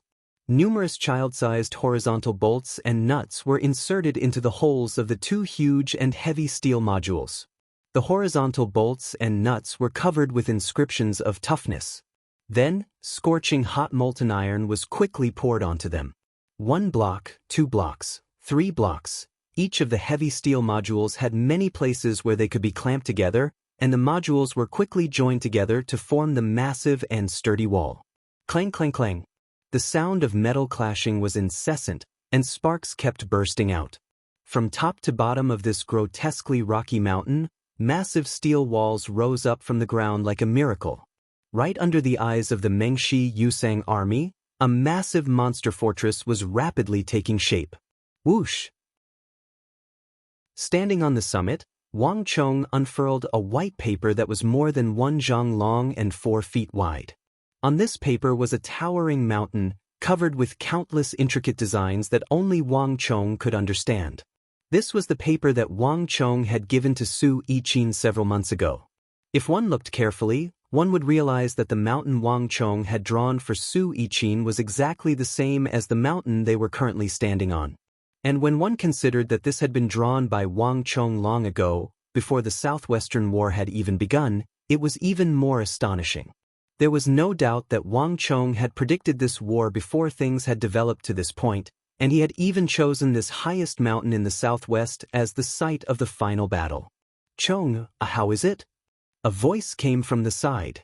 On the summit, Wang Yan and Xinyu Zhongtong were standing behind Wang Chong, grave expressions on their faces.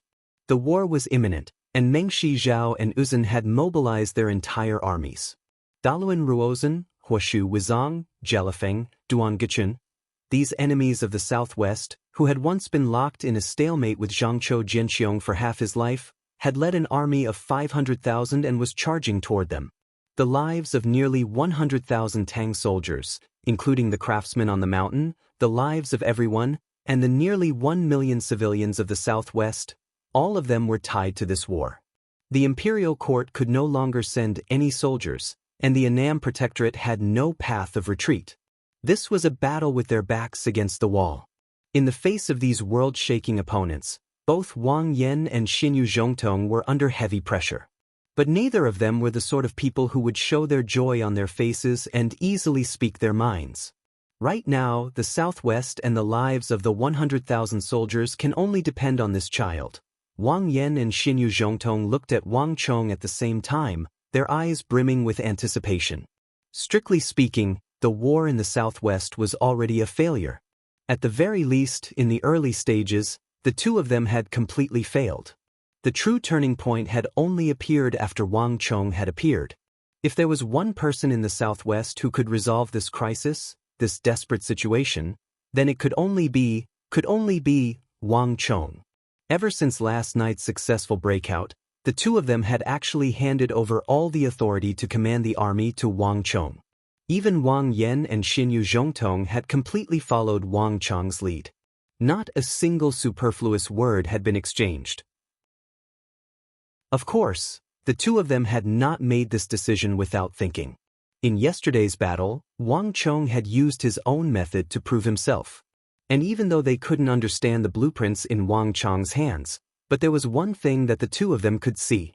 It was clear that Wang Chong had brought his army here because he had made ample preparations. These furnaces and the other steel castings were proof, and there was no need to mention the oiled paper covering the army provisions buried in the caves on the summit. As for these steel walls, they were the best cover for the army. It's about there 80% complete. Based on the distance, not even Huoshu Wuzong's elite cavalry will make it in time. Yesterday, when I led them around in circles, I had already calculated the time. Moreover, after last night's loss, Uzun's army can no longer split up with Meng Shijiao's army. Even if we give them a chance, they won't dare to come. Wang Chong said, his face brimming with confidence. In front of Wang Yan and Xinyu Zhongtong, facing Huoshu Wuzong, two of the empire's elite generals, only Wang Chong could say such words with such confidence. Confidence came from strength. Yesterday, if Wang Chong had dared to say such words, he would definitely have been laughed at. But now, even Wang Yan, who had always treated Wang Chong harshly, inwardly acknowledged the strength of Wang Chong's words. Speed up. Don't get careless. Last time, Huoshu Wuzong didn't even know of your existence, but this time, he's prepared, so it's completely different. In addition, Uzun still has Daluan Ruozhen, and this person's intelligence is as deep as the sea. On the surface, it looks like Jelifeng has sent emissaries to persuade Uzun, but in reality, Daluan Ruozhen is the true mastermind behind the scenes.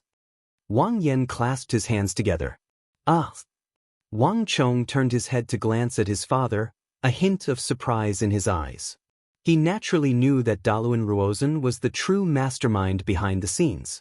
To be more precise, the two of them were in cahoots. Jelifeng was ambitious and the mastermind on the surface, while Daluan Ruozhen was the mastermind behind the scenes. But for his father to be able to see this was rather surprising. But perhaps I've underestimated father in the past. Although his personality is a little inflexible, he definitely doesn't lack intelligence.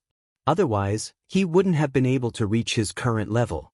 Wang Chong quickly regained his composure. Although he was shocked, Wang Chong quickly realized that it was probably because he had understood his father too little in the past. Only now, fighting side by side with his father, was Wang Chong slowly beginning to understand a little. Father, be at ease. I won't let you down. Wang Chong turned his head and smiled, the light quickly returning to his eyes. To be able to fight side by side with his father had always been Wang Chong's deepest desire. Alas, he had never had the chance to realize it in the past. But now, it had finally become a reality. Oh! The fierce winds ruffled his black hair. Standing next to his tall and muscular father, Wang Chong felt incomparably gratified. At this moment he felt no fear, no panic, no apprehension, only endless calm, like a deep pool. Daluan Ruozhen, Huoshu Wuzong. Come, let me see just what tricks you have. Chapter 559. Pa! With a flash of light, a spear covered in dark gold veins and containing a destructive power lightly tapped the stone steel. Pa! The stone steel collapsed and cracked open like a spider web. Then, it shattered into pieces. Humph! The steel of Emperor Wu of Han. It's one thing if you didn't know about it before, but now that you know, how could you still keep it? A general riding a horse with explosive power slowly walked over from behind. His eyes were extremely sharp. In the future, the Tang people will no longer be able to set foot on Irai. The southwest will be our world. The general's eyes were filled with hatred as he glanced at the debris on the side of the road. Only Meng Shijiao's generals could hate the steel of Emperor Wu of Han so much. Ha, General, well done. The Han treated the Meng Shijiao people as slaves, so they naturally deserve to be smashed. But our Uzun is different. Uzun and Meng Shijiao are allies, so we naturally should work together to deal with the Tang people. Daluan Ruozhen waved his fan as he slowly walked over from behind. There was a hint of a smile on his lips, making him look elegant and free. Humph, that better be the case. The general snorted and stood to the side. Prime Minister, please don't blame us. Generals are all crude people and they always speak like this. King Jelifeng of Meng Shijiao walked over from behind with Crown Prince Jelifeng, Great General Duan Gichuan, and a group of Meng Shijiao generals. Not at all. I don't blame you, I don't blame you. Daluan Ruozhen laughed and waved his hand, but a strange look flashed through his eyes. The people of Uzun are the same. The two looked at each other and smiled, then turned their gazes to the opposite mountain peak.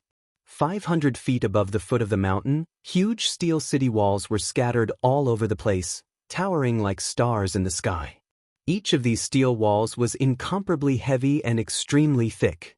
Thousands of these steel walls, section by section, layer by layer, were arranged in intervals from the foot of the mountain to the top. Behind these steel walls, tens of thousands of fully armed Tang Dynasty infantry hid behind them, fully on guard. Those eyes were staring down the mountain at the Mengshi, Yusang army like hungry wolves. Although the Annam Protectorate suffered heavy losses in the Battle of Irai, with less than 70,000 soldiers remaining, the remaining soldiers were all elites. Their combat power did not decrease but increased. Purely in terms of fighting power, the current Tang army was not one bit inferior to the Mengshi Yusang army. On the contrary, it was superior. Even Uzun could not compare to a single soldier in terms of quality. This is bad. Daluan Ruozhen's eyebrows twitched. Even if he was not good at the art of war, he could tell at a glance that the Tang people were building tricky fortifications in this way. This was definitely not good news for the Uzun, who were experts in cavalry charges. Wang Yan, Xinyu Zhongtong, come up and answer me. Daluan Ruozhen suddenly raised his head to the summit across from him. Kaka. The response to Daluan Ruozhen was the clattering of gears. Countless ballistae emerged from behind the steel walls, their arrowheads gleaming with cold light as they aimed at Daluan Ruozhen from all sides. Protect Uzun, Prime Minister. Loud shouts and bangs could be heard as several dozen Mengshi soldiers raised their shields and charged out of the army. The massive shields piled up in front of Daluan Ruozhen, shielding Daluan Ruozhen behind them. Right now, Mengshi Zhao and Uzun were grasshoppers on the same rope. Jelifeng had long ago ordered that no matter what, they had to protect these two important figures of Mengshi Zhao. Enough! Daluan Ruozhen waved his hand. Just as he was about to speak, a voice came from the summit. Daluan Ruozhen, there's no need to go through so much trouble. If you have something to say, just say it. We can hear you from here. Xinyu Zhongtong's sonorous and forceful voice came from the summit, so loud and clear that it could be heard even from far away. On the summit, the soldiers parted to reveal two imposing figures. They were Wang Yan and Xinyu Zhongtong. The wind was blowing fiercely. The two supreme commanders of the Great Hall were fully armed and stood at the top of the mountain. Their majestic figures were like gods, causing people to feel fear at the sight of them. Brother Wang, Brother Xinyu, we meet again. The two of you are truly generous. You've actually built another city so quickly. If I'm not wrong, this should be the work of that little brother Wang Chong who defeated us yesterday, right? As the saying goes, no discord, no concord. Before the battle, can you let me see the little brother who defeated two of my generals in a row? As he said the last sentence, a sharp glint flashed in Daluan Ruozhen's eyes. Behind Daluan Ruozhen, Jiao Sero, Si, Jelifeng, Duan Gichuan, and the others all looked up. The army of 500,000 suddenly became much quieter. Although they had long ago confirmed Wang Chang's identity, even Zheluofeng and Jiasiluo, who had already exchanged blows with Wang Chong, hadn't been able to clearly see him. Somehow, the two's attitude towards Wang Chong had completely changed. These guys. On top of the mountain, after hearing Daluan Ruozen's words, Wang Yan and Xinyu Zhongtong's minds buzzed. It was not difficult for Uzen's and Meng Shizhao's people to know of Wang Chang's existence. After all, they had already met him yesterday. However, it was really surprising that they knew his identity and name. Even Wang Chong, who was behind Wang Yan and Xinyu Zhongtong, felt warmth in their hearts. I didn't expect to be exposed so quickly. Wang Chong took a deep breath and looked at the figure at the foot of the mountain. He was not very tall, and his heart was filled with fear. I knew this guy would not be easy to deal with, but I didn't expect him to be even more difficult than I thought. In any era, Daluan Ruozen was an extremely difficult character to deal with. Wang Chong had never met Daluan Ruozen before. This fellow has never even met me, but he was able to identify my identity and background with a single glance. He's truly frightening. If possible, I must think of a way to kill him. Otherwise, he will definitely become a major foe of my Tang dynasty. Father, Lord Xinyu Zhongtong, Daluan Ruozen has come to probe me. It's fine. He won't be able to find out anything about me. Let's see just what he wants to say. Wang Chong suddenly said. Putting aside their opposing identities and standpoints, Wang Chong was actually quite curious about this Uzun Prime Minister who had single-handedly led the Southwestern War. For a general to be able to fight against such an enemy, even if he died in battle, it would be an honor. Wang Yan and Xinyu Zhongtong had no idea what Wang Chong was thinking. As they gazed down the mountain at the Mengshi Yusang generals, their bodies tensed as if they were facing a powerful foe. Prime Minister, if you have something to say, just say it. My son is still young and does not deserve such praise from great minister. On the summit, Wang Yan suddenly spoke, his voice like a great bell. At the base of the mountain, the eyes of the Mengshi Yusang army flashed. Wang Yan's words had undoubtedly confirmed Daluan Ruozen's identity. Haha, Brother Wang, a straightforward person doesn't resort to insinuations. The Tang dynasty can no longer send reinforcements. With your meager forces, you are no match for us. This being the case, why don't you join us? Perhaps you might even be able to survive. Chapter 560. Hearing Daluan Ruozen's words, Wang Chang's father, Wang Yan, only frowned and did not say anything. However, Wang Chong, who was behind him, could not help but feel a buzz in his heart. This Daluan Ruozen is so cunning. Now that things had come to this, there was no room for reconciliation between the Tang dynasty, Meng Shizhao, and Uzen. There was no way Daluan Ruozen did not understand this. As soon as he said this, it was no longer important whether his father and Xinyu Zhongtong agreed or not. His goal was to disrupt the hearing and sound, and affect the morale of the army. Wang Chang's gaze swept across. As expected, the morale of the army, which was originally united, immediately changed slightly. Although it was not to the extent of weakness or actual surrender, there was no doubt that the morale of the army was not as strong as before. The human heart is subtle. No matter what the situation is, as long as there is a glimmer of hope, they will not give up, even if they know that this glimmer of hope does not exist. However, this is the subconscious and instinctive reaction of humans. Wang Chong sighed inwardly. A wise man would use words to move the heart, but a wise man would achieve his goal regardless of whether you would be moved or not. This was also the first time Wang Chong met this prime minister of the Uzungari royal lineage. But it was this first meeting that Wang Chong immediately discovered that Daluan Ruozen was far more difficult to deal with than he had imagined. A heavy sword without a sharp edge. A person like Daluan Ruozen has a purpose in his every move. With a simple sentence, he is able to strike the morale of the army without revealing his identity. If this person does not die, he will definitely be a disaster for the Tang dynasty in the future. Wang Chong pondered inwardly. His father's personality was not suitable to argue with Daluan Ruozen. Wang Chong turned his gaze and quickly looked at Xinyu Zhongtong. "Milord," Wang Chong suddenly took 2 steps forward and whispered in his ear. "Haha, since ancient times, the defeated general surrenders to the victorious general.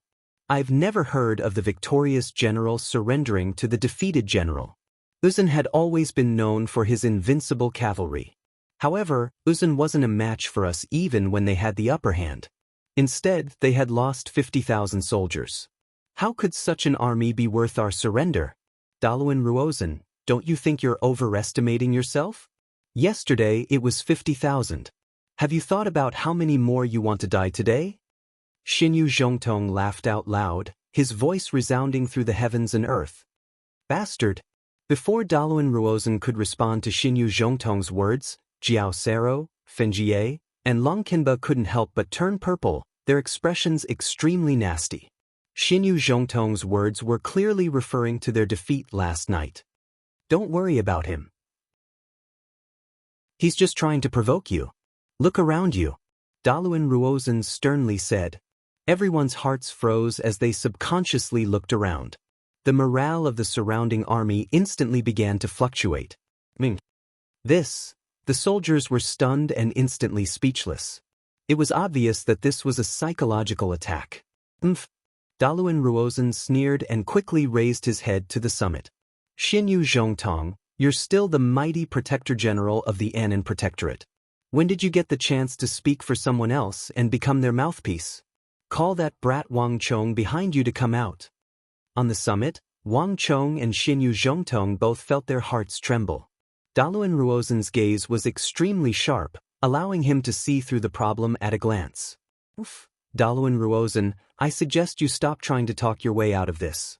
Do you really think you can win something on the battlefield with your mouth? If you have any skill, let's see it on the battlefield. This time, there was no need for Wang Chong to say anything. Xinyu Zhongtong sneered and rebuked him. At this point, Daluan Ruozhen's eyes turned and he began to walk back. Since that's the case, as you wish. How is it? A few steps away, Huoshu Wuzong and Mengshi Zhao's King Jelifeng swiftly approached. This brat is more troublesome and cautious than I imagined. For someone like Xinyu Zhongtong to listen to him is truly beyond my expectations. In such a short amount of time, it seems like that child has already gained complete control of the army. Wang Yan and Xinyu Zhongtong are even willing to assist him in secondary positions. This isn't good news at all. Daluan Ruozhen said with a frown. His original intention was to meet Wang Chong and test him. However, he didn't expect that Wang Chong wouldn't come out at all. Even Daluan Ruozhen couldn't do anything about it. Although he already knew Wang Chong's identity, he couldn't see him face to face, so he couldn't gauge Wang Chong's strength. You have to be careful. This child doesn't look easy to deal with. Isn't Prime Minister overestimating him? Jelifeng frowned. She admitted that Wang Chong might be different from other children. After all, a normal child wouldn't have been able to beat up Uzun's cavalry last night. However, no matter how powerful a child was, he was still a child. Even if he had some kind of inheritance or some kind of military strategy, he was still a child. Jelifeng always felt that Daluan Ruozhen thought that the child was more powerful than he really was. I hope I'm overestimating him. But we'll find out in a little while. With these words, Daluan Ruozhen left with a flick of his sleeve. I don't believe that you'll be able to hide forever. Daluan Ruozhen quickly vanished into the crowd. There was nothing left for him to do. Now, it was time for the Mengshi, Yusang generals like Huoshu Wuzong and Duan Gichuan to appear. Just now, why didn't you appear? At almost the same time, on the summit, Xinyu Zhongtong turned his head in confusion to look at Wang Chong. Daluan Ruozhen had stated that he wanted to meet Wang Chong, but Wang Chong had refused to meet him. Although he didn't think that it was necessary to meet Daluan Ruozhen, Xinyu Zhongtong still felt that Wang Chong was intentionally avoiding him. Even though Xinyu Zhongtong didn't see this as necessary. In a place where the Mengshi Yusang army could not see, Wang Chong shook his head, a cautious expression on his face. Daluan Ruozhen is an extremely formidable person, though it can't be seen on the surface. But his every move has a deeper meaning. The entire army, including Father and even you, Lord Protector General, is something that Daluan Ruozan knows like the back of his hand. Thus, he can target you based on your personalities. The art of war says it well: know yourself and know your enemy, and you will never be defeated. In the entire army, the only person that Daluan Ruozan doesn't understand is me.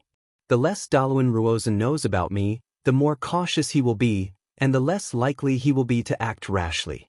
This way, the only one you will have to deal with is Huoshu Wuzong. But if he also knows me like the back of his hand, everything will be completely different. Don't forget that the Uzun Ngari royal lineage has always been one civil and one military, one minister and one general. They have always supported each other, just like the twin walls of the empire of our Tang dynasty.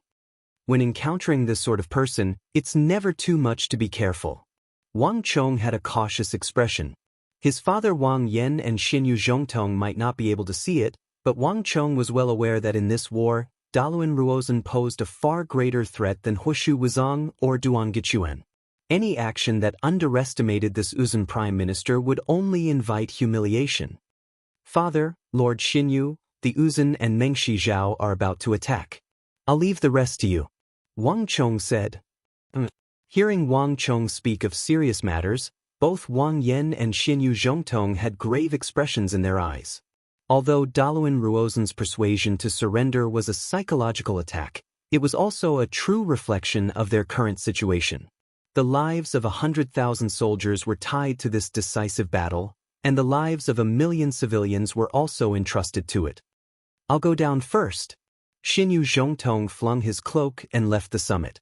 As a commander-in-chief, he might not be qualified in terms of strategy and tactics, but as a general, he was more than enough. Moreover, the steel modular wall that Wang Chong had set up was like a city leaning against a mountain. It was precisely the defensive terrain that Xinyu Zhongtong was most proficient in. In terms of understanding of the Annam Protectorate, no one was more proficient than Xinyu Zhongtong. On the day of the Battle of Irai, if Xinyu Zhongtong had not led his army away from the city he was defending, away from the terrain he was most familiar with and where he could display his might, he might not have lost so badly against Zheluofeng on the shores of the Irai. Xinyu Zhongtong's departure this time clearly showed his attitude. He had truly left the affairs of the empire's southwest to Wang Chong. Once Xinyu Zhongtong left, only Wang Yan and his son were left on the summit. Chong, although I did not wish for you to appear here, our Wang clan has always been a clan of ministers and generals. Whether a general or a minister, we must be loyal to the empire, loyal to the Tang dynasty. Since you have talent in the art of war, don't waste it. Your father believes in you. Wang Yan turned around and looked at Wang Chong said. There was a complicated look in his eyes, but more than that, there was hope. With the war in the southwest developing to this stage, Wang Chong had become everyone's hope. At the very least, he and Xinyu Zhongtong had essentially lost. Yes, father. Wang Chong clenched his fists, his heart deeply moved. Not too long ago, he had also wanted to fight side by side with his father. But he had never been able to fulfill this dream. Although his father had always encouraged him to join the army, his father's harsh personality forbade him from carelessly stepping onto the front lines or his own battlefield. For someone of his father's personality to say such words and affirm his own performance was already quite good. Wang Yan quickly left. Just like Xinyu Zhongtong, Wang Yan also went to command the army. Other than the 60,000 some from the Annam Protectorate, the rest were soldiers under Wang Yan's command and reinforcements from the imperial court. Although Wang Yan did not understand the Annam Protectorate, in terms of commanding these soldiers, not even Xinyu Zhongtong could compare to him. Two of the world's best defenders were willing to lower their stance to assist Wang Chong. In the entire world, no one but Wang Chong could enjoy such treatment. Boom! War drums and horns began to beat. The earth quaked as the vast Mengshi, Yusang army began to move like some prehistoric beast. The earth quaked as the vast Mengshi, Yusang army began to move like some prehistoric beast. A powerful killing intent burst out of the void and quickly engulfed the entire battlefield. Zhang Shouji, get ready. The final step. At the same time on the summit, Wang Chong waved his right hand and issued a final order. Walala! Fall! On the mountaintop, hundreds of blacksmiths and sword forgers opened the huge iron chests one after another.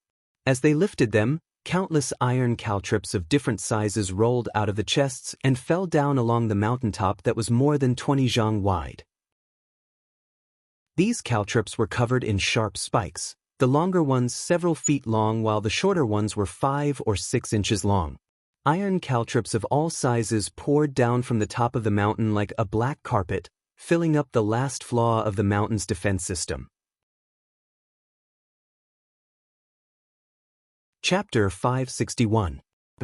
The winds howled and the warhorses neighed. By the time Xinyu Zhongtong and Daluan Ruozen's conversation had concluded, the air around the mountain was surging and somber, the atmosphere extremely tense. The neighing of the warhorses, the beating of the drums, and the blaring of the horns all made the atmosphere tense to the extreme. A Meng Shizhao soldier was fully armored.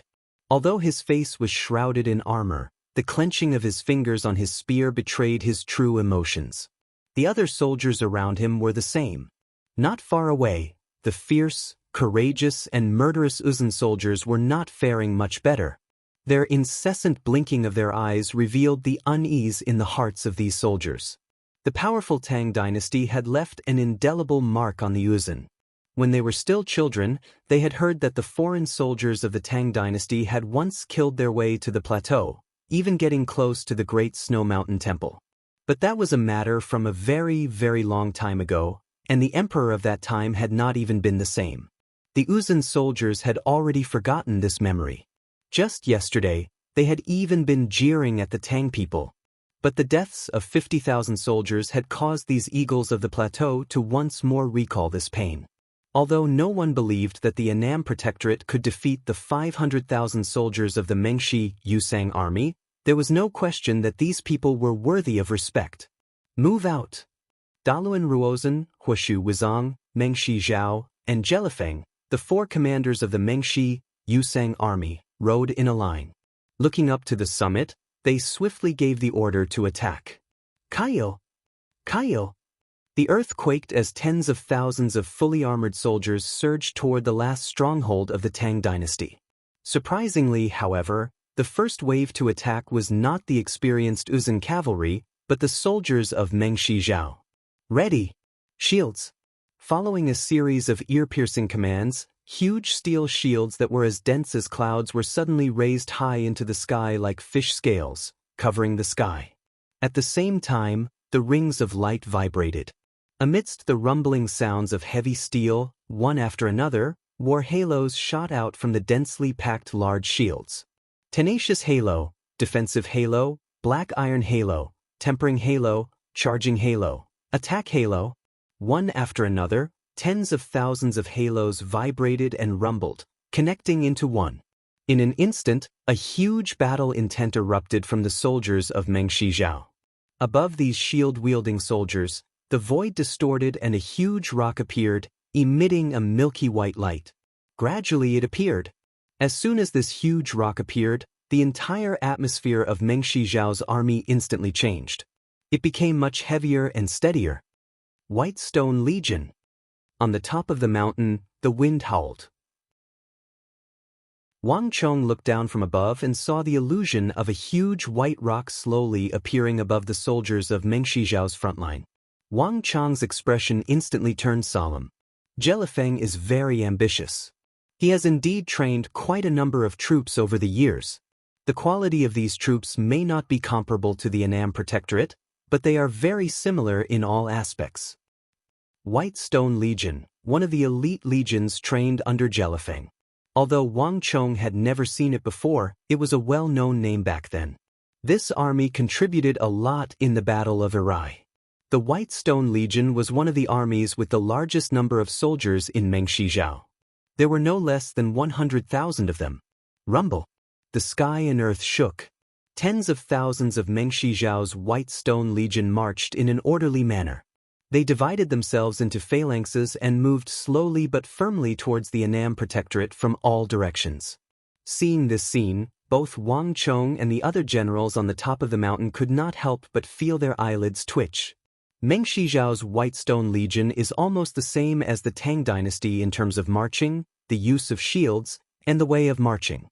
Back then, the Holy Emperor was benevolent and supported Meng Shizhao with many things, including the training methods of the army and the way of battle formations. But now, these are being used by Jelifeng to deal with the Tang dynasty. This guy is really scheming and putting in a lot of effort. Wang Chang's sleeves fluttered in the wind. Thoughts flashed through his mind. With such a similar style of army, coupled with Jelifeng's understanding of the Tang dynasty, and the fact that they were fighting in a foreign land, it was not surprising that the Annam Protectorate suffered a crushing defeat. Unfortunately, Jelifeng, your opponent is me. Looking down the mountain, Wang Chang's gaze slowly turned cold and hard. The art of war was the combination of truth and falsehood. If Jelifeng really thought that he could defeat the Tang dynasty a second time just because he had defeated them once, then he was really wrong. Get ready! Wang Chong raised his right hand and quickly gave the first order. Following this order, the air rumbled, and like magic, one dazzling halo after another rumbled, shooting out wave after wave from the top of the mountain to the foot of the mountain. The 100,000 Tang soldiers stood on different halos from the summit to the base of the mountain. With the help of the steel walls, the original mountain was gone, replaced by a mountain of steel formed from men and steel. Translated by Hypersheep 325. Killing intent and baleful aura gushed out, exuding a dangerous aura. At this moment, the Tang army was dignified and silent. Everyone exuded the aura of a well-trained, battle-hardened, iron-blooded, and merciless.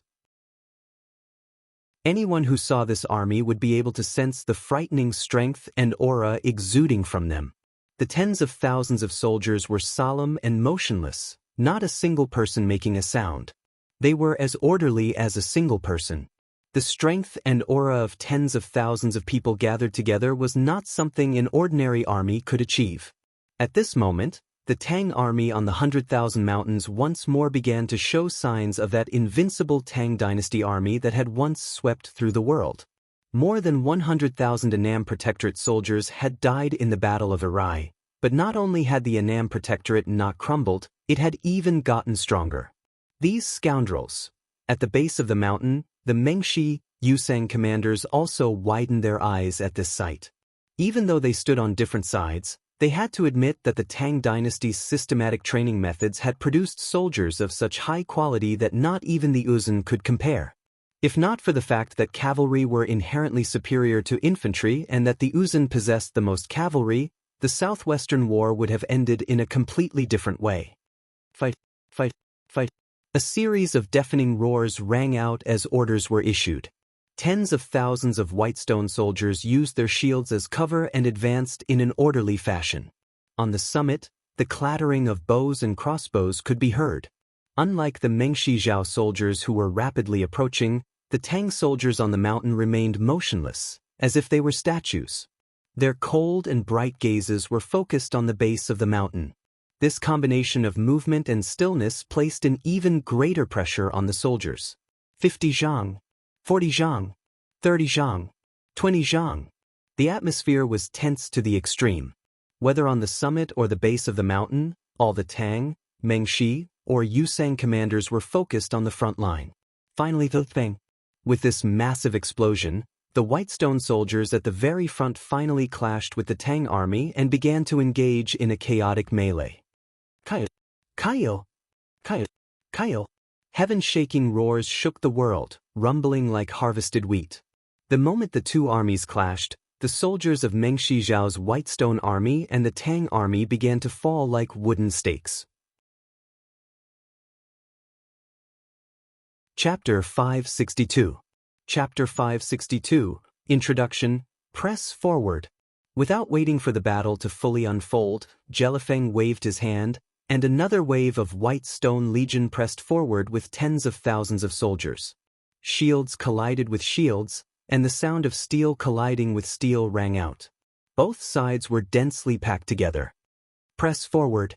Right when the second wave of people went up, Jelifeng's third wave of people surged forward and covered the sky and earth.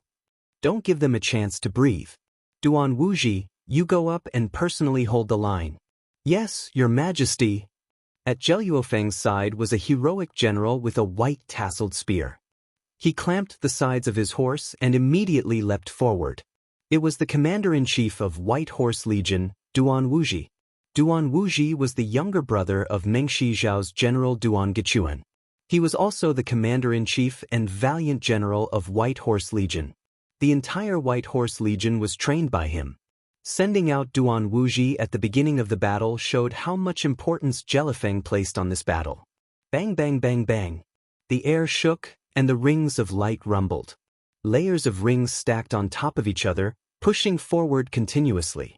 In a short period of time, the Tang dynasty's shield soldiers at the foot of the mountain were under extreme pressure. Every inch of land was covered with at least several times the number of White Stone Legion soldiers charging forward. Huge thorn-shaped rings of light intertwined with each other, rumbling and shaking continuously. Battle cries rang out incessantly. Jelifeng didn't use any tricks. He just relied on his advantage in numbers to continuously press against the Annam Protectorate on the mountain. A single White Stone Legion soldier wasn't a match for the Annam Protectorate at all, be it in terms of strength, speed, or agility. However, when the numbers reached a certain level, the quantitative change would lead to a qualitative change, and everything would be different. Let's see what they do. At the foot of the mountain, Jelifeng, Huoshu Wuzong, and Daluan Ruozhen all looked at the top of the mountain silently. Everyone was silently waiting for the Annam Protectorate's response. The steel walls at the top of the mountain looked like a fortress. It looked like a city, but it was not a city. Even Jelifeng and Huoshu Wuzong had never seen such a situation before. The two of them couldn't figure out Wang Chong's pulse at all. The first wave was a test. What do you think they will do? Jelifeng suddenly said. How to do it? You'll know soon enough. Huoshu Wuzong narrowed his eyes. In Zhangqiu Jianxiong's era, these two ambitious and ruthless figures of the Southwest had always kept each other in check. But after Zhangqiu Jianxiong's era, these two ambitious and ruthless figures of the Southwest actually stood together to deal with the Tang dynasty. The White Stone Legion is a legion that I trained. Its defense is extremely strong. No matter what tricks they have up their sleeves, they will be greatly discounted in front of the White Stone Legion. As long as we can break through their defenses and destroy the Annam Protectorate, the entire southwest of the Tang dynasty will be our world. This will be our final battle. Jelifeng said, gazing at the top of the mountain. The final battle. After eliminating these enemies before them, the entire southwest of the Tang dynasty would be the world of Uzun and Meng Shizhao. At this time, even Jelifeng couldn't conceal the excitement in his heart. Everything he had hoped for would become a reality tomorrow. Don't be too careless. A voice came from the side. It was Huoshu Wuzong's voice. What? With our army of 500,000, do you think we can't destroy the last of their troops? Jelifeng frowned and said. Huoshu Wuzong was Uzun's general. He was incomparably brave. Jelifeng originally thought that Huoshu Wuzong would agree with his point of view. However, he didn't expect that Huoshu Wuzong's attitude was completely different from what he had imagined. I didn't say that we can't destroy them. I only said that we need to be cautious. I have a feeling that this matter won't go as smoothly as we think. Huoshu Wuzong said calmly. For some reason, Huoshu Wuzong had a bad feeling in his heart. Perhaps it was because the Tang people at the top of the mountain were too quiet. Perhaps it was because in Huoshu Wuzong's heart, the Annam Protectorate had fled all the way but chose to stop here only because there was a mountain here. In short, maintain sufficient vigilance. Don't be careless. Bang bang bang. On the mountain slope, the shields kept colliding with each other, and the sound of explosions was endless. Kill! Kill! Tens of thousands of White Stone Legion soldiers roared as they pressed forward. Squeaking sounds could be heard without end. Hold! Hold! On the mountain slope, the Annam Protectorate was constantly being squeezed down. One by one, the soldiers held onto their shields and kept retreating. Bang bang! Stones exploded beneath their feet, the enormous pressure causing the feet of these frontline shield-bearers to sink deeply into the earth and rocks. It seemed that the collapse of the front line was only a matter of time. Kakla. The sound of shields rubbing against each other caused the faces of the Tang dynasty soldiers to turn red. At the base of the mountain, Jelifeng, Duan Gichuan, Fenjie, Daluan Ruozan, and Huoshu Wuzong were all looking up at the summit. As long as the Tang dynasty soldiers on the front line could no longer hold out, everyone would rush in and attack the summit in one fell swoop. It's about time. Wang Chong looked down from his vantage point at the entangled Tang dynasty, Meng Shizhao, and Uzun soldiers, and his gaze slowly turned sharp. Jelifeng and Huoshu Wuzong were using the White Stone Legion to test him. But wasn't Wang Chong also testing him? Bang! With a heavy wave of his right hand, the Mengshi Yusang army suddenly found itself caught off guard. Just when the Annam Protectorate and the Mengshi Yusang army were in a stalemate, on the verge of collapse. Rumble!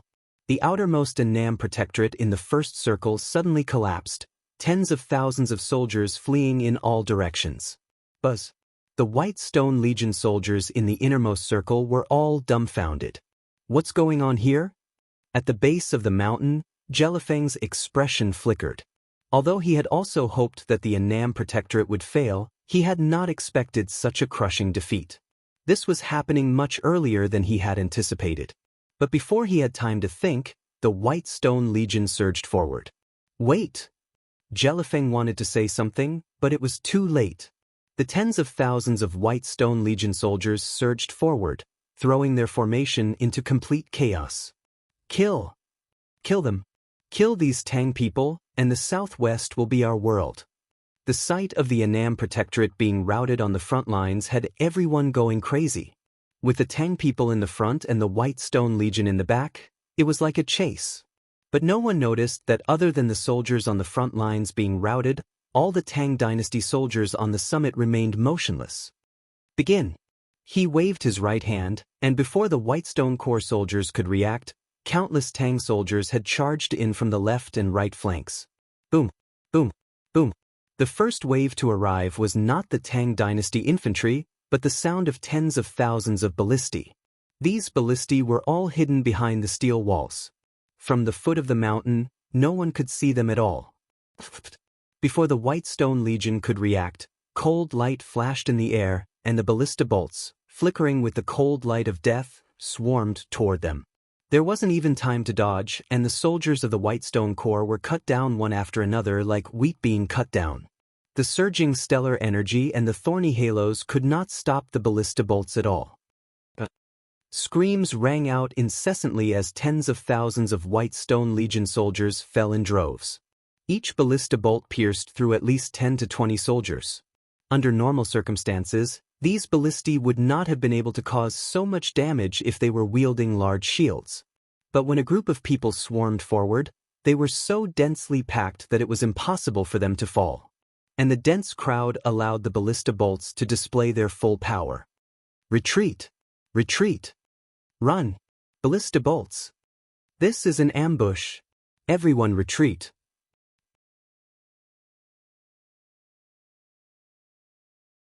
Chapter 563. Shields! Shields! Shields! The leaders of the White Stone Legion screamed at the top of their lungs. But it was too late. Boom! Just as one of the White Stone Legion leaders screamed, the air whistled and a huge axe appeared. It spun violently and slashed into the head of the White Stone Legion soldier. Kill! A series of earth-shattering battle cries came from all directions. The frontline shield-bearers of the Annam Protectorate had already been defeated. But suddenly, countless axemen charged in from both sides. The huge axes glinted coldly in the air. Anyone who saw them could not help but feel their eyelids twitch. Boom! Boom! Boom! The flying axes flew out like raindrops and slashed into the formation of the White Stone Legion. Bang! Bang! Bang! Countless soldiers of the White Stone Corps groaned as they toppled to the ground in pools of blood. Hold on! Hold on! Hold on! The generals of the White Stone Legion shouted frantically. There were not many Annam Protectorate soldiers charging in from both sides. At least, their numbers were far less than the White Lion Legion. If they could withstand the frenzied assault of the Annam Protectorate, the situation could be changed. It's too late.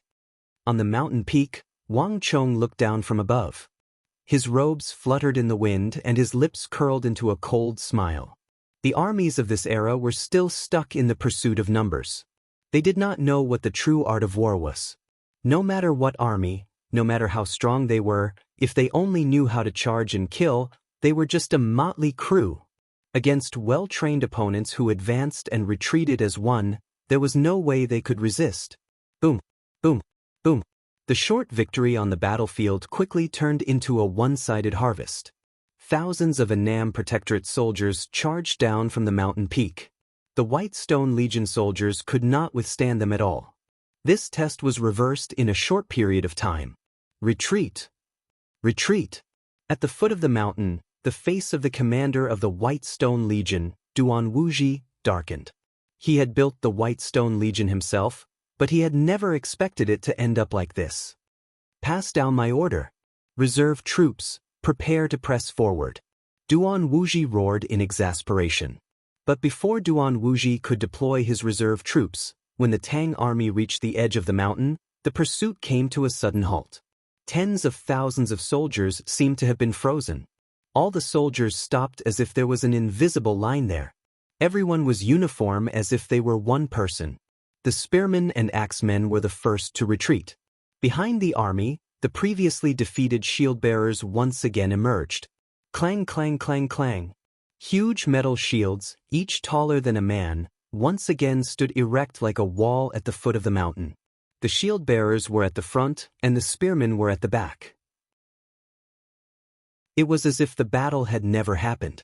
Other than the corpses that littered the ground, there was no other evidence that this battle had ever taken place. Silence. Absolute silence.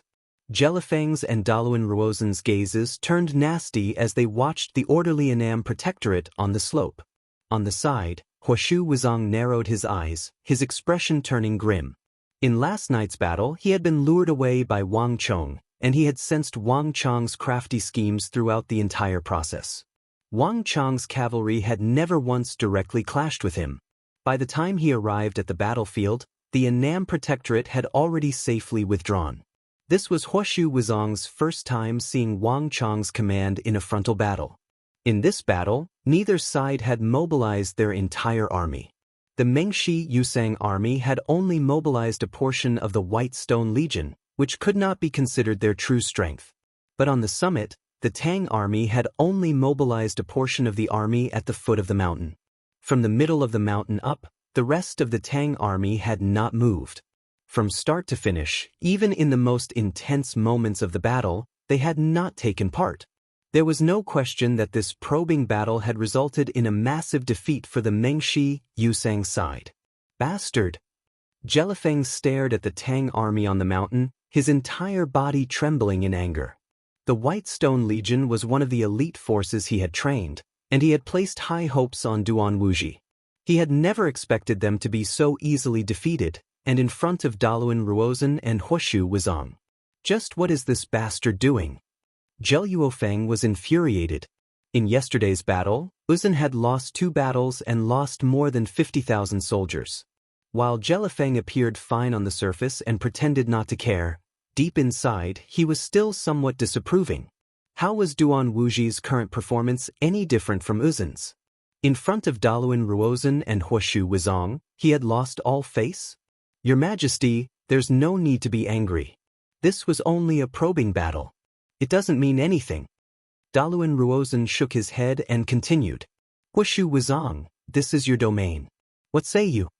He turned to Huashu Wuzong. This brat isn't simple. Huashu Wuzong was quiet for some time before speaking, his expression grave. The current Annam Protectorate in his hands is completely different from before. This battle will be rather troublesome. Upon hearing this, Daluan Ruozen's eyebrows twitched uncontrollably. The relaxed smile on his face instantly disappeared. Daluan Ruozen and Huashu Wuzong had known each other for a long time, but he rarely saw such an expression on his face. He had never heard him say the word troublesome. Huashu Wuzong had a ferocious and combative personality. When he encountered a powerful opponent, he would only think of ways to defeat it. He would never think of any trouble. No trouble. Is this brat really that powerful? Daluan Ruozen's eyebrows slowly furrowed. He didn't know much about military matters, but if Huashu Wuzong was so cautious, then the nature of the matter was completely different. At the same time, the mood on the summit was completely different from the mood at the base of the mountain. Just as the battle was over, a familiar voice descended from the heavens like a sweet rain. Before the casualties of this battle had even been counted, Wang Chong already knew how many Meng Shizhao had lost.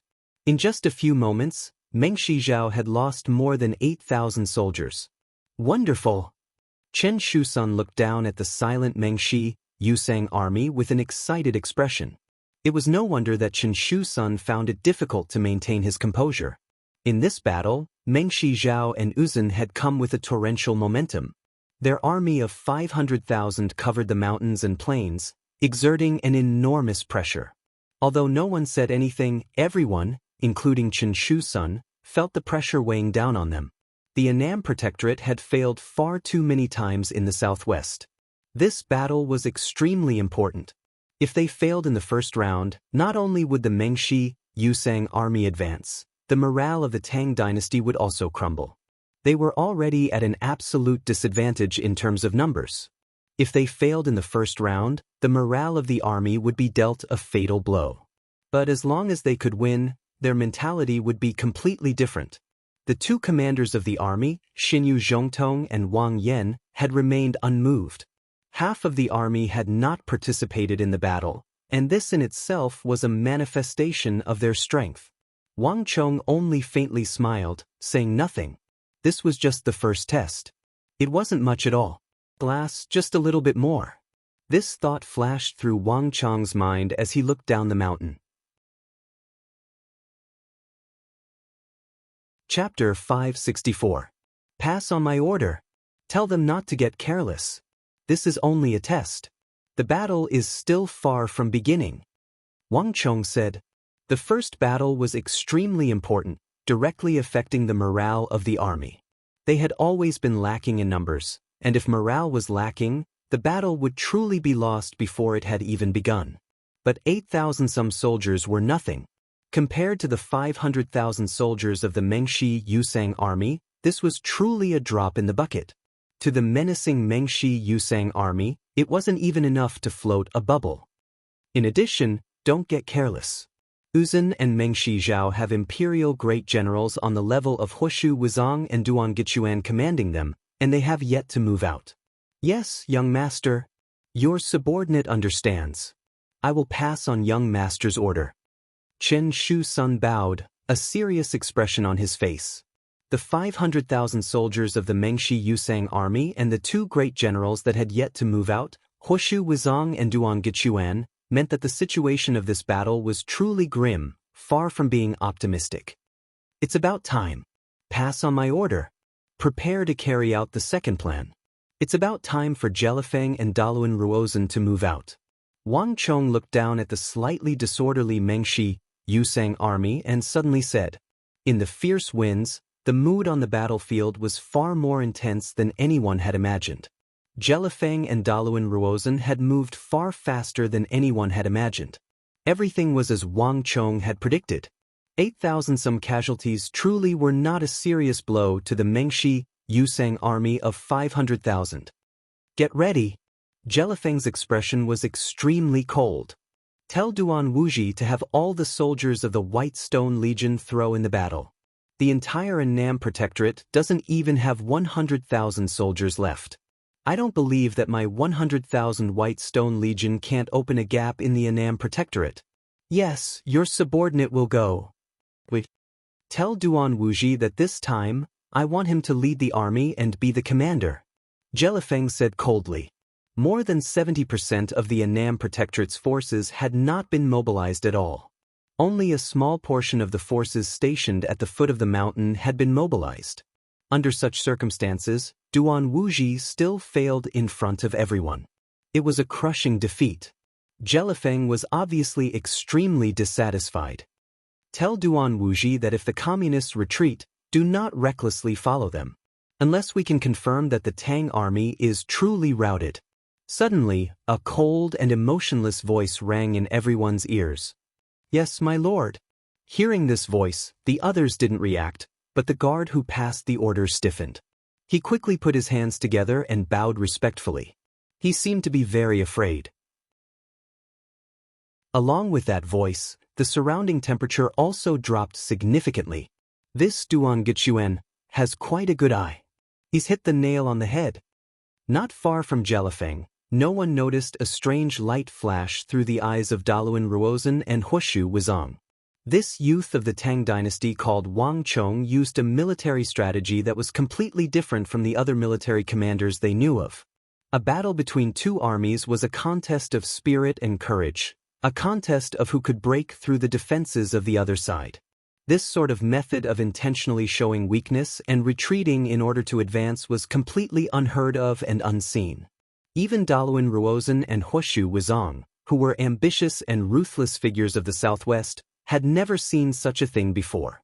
As the great general of Mengshi Zhao, Duan Gichuan had always lived in seclusion behind the scenes, rarely revealing himself. He had acutely noticed that the White Stone Legion's recent defeat was due to the Tang army showing weakness. This was completely in line with their own views. However, Duan Gichuan only said these words before standing motionlessly behind Zheluofeng like a lifeless statue, no longer making a sound. Thump thump thump.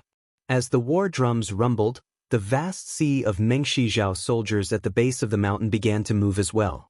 With the rumbling of the war drums, the vanguard of the army began to move once more. In a few short moments, the White Stone Corps, with the towering mountain at the center as the center, quickly arranged themselves into orderly square formations. All soldiers, hear my order. Rolling stone formation. Gallop, gallop, galloped. Following a resounding sound, a tall and sturdy figure wielding a long sword raised high walked out from the back of the formation. With Duan Wuji's order, one figure after another, each of them brimming with majestic auras, slowly walked out of the formation and to the very front of the formation. These White Stone Legion commanders had all walked to the very front of the battle line. Boom! With a metallic clatter, a massive jade-white halo of thorns began to spread out from under the feet of Duan Wuji's horse and spread to the feet of the other White Stone Legion soldiers. Then, like some sort of signal, one halo of thorns after another began to spread out from under the feet of the other White Stone Legion commanders, reinforcing the entire army. Countless halos vibrated as if they were one entity. When the aura of 100,000 White Stone Legion gathered together, it suddenly turned into a beam of light, majestically soaring into the sky. Buzz. The void distorted. Under the gaze of countless people, a huge white boulder the size of a mountain once again appeared in the void. Fight! Fight! Fight! With a series of earth-shattering shouts, the White Stone Legion once again gathered, standing like a wall, and pushed toward the top of the mountain. However, unlike the first time, this time, the White Stone Legion's advancement was significantly slower, but the momentum and pressure they created did not decrease but increased instead. Duan Wuji. On the hillside, the commanders of the Annam Protectorate frowned. The White Stone Legion's attack power was definitely not the strongest among the legions of Mengshi Zhao, but their defensive ability was definitely the strongest. In the Battle of Irai, everyone had already experienced their strength. And as the leader of the White Stone Legion, the commander who created this army that perfectly imitated the style of the Tang dynasty, Duan Wuji had long become the enemy of the Annam Protectorate's generals. Especially when they remembered that it was actually the Annam Protectorate's generals who taught Mengshi Zhao this method. If it was used against them, one could imagine how they would feel. Duan Wuji, I'll fight you. But the warhorse neighed, and in the blink of an eye, a pitch-black steed that was at least a size larger than the other steeds leaped out from the hillside, its mane trembling. With a single leap, it covered a distance of 70 to 80 feet. Rumble. A trail of smoke and dust billowed, accompanied by endless thorns and flames. The Annam Protectorate general had already leaped down the hill. Beneath his body, a huge halo was vibrating and rapidly spreading forward as he moved. General Zhao, I'm here to help you. Immediately after, the Annam Protectorate's generals leaped out one after another, stirring up a trail of smoke and dust as they charged down the hill together with the leader of the cavalry. Who is that person? Wang Chong raised his eyebrows slightly and asked without turning his head. He only said that he needed the cooperation of a high-ranking general who could lead an army, but he had no idea who the General Xinyu Zhongtong had arranged for him was. That is General Zhao Wujiang. He is a veteran general of the Annam Protectorate. Back then, under the order of the Holy Emperor, the Annam Protectorate sent some generals to support and teach the Mengshi Zhao army the art of war. Zhao Wujiang was one of the generals who accompanied them. Back then, whether it was Zhao Wujiang or Duan Wuji, their ranks in the army were not high, and they were still very young. Back then, Zhao Wujiang and Duan Wuzong were bosom buddies, best friends. Many of Duan Wuji's art of war were actually taught by Zhao Wujiang. Zhao Wujiang taught him almost everything he knew. To a certain extent, the White Stone Legion was trained by Zhao Wujiang. There is almost no one in the Annam Protectorate who doesn't know this. In the Battle of Irai, we suffered heavy losses, and many of our heavy weapons and crossbows were unable to display their power. This is inextricably linked to the White Stone Legion. Chen Shusun gazed at the figure at the foot of the mountain and sighed, his heart heavy. So it's him. A thought flashed through Wang Chong's mind. The Annam Protectorate was a heavily fortified area in the southwest of the empire, and it had many generals. In this aspect, neither Mengshi Zhao nor Uzun could compare. This was a matter of the empire's military reserves. Mengshi Zhao and Uzun were barren wastelands of the art of war. In this aspect, they could not compare to the Tang dynasty. Because there were so many generals, it was impossible for Wang Chong to understand them one by one. However, among all the generals, Zhao Wujiang was definitely one of the most influential existences. Even back then, Wang Chong had heard of his name. This person had done very little, and his cultivation was not as powerful as Xinyu Zhongtong's, much less an imperial great general of Zhangzhou Jianqiong's level. But one thing was certain. Zhao Wujiang was a fierce general not one bit inferior to Duan Wuji. In the army, there are fathers and sons, but on the battlefield, there are no brothers.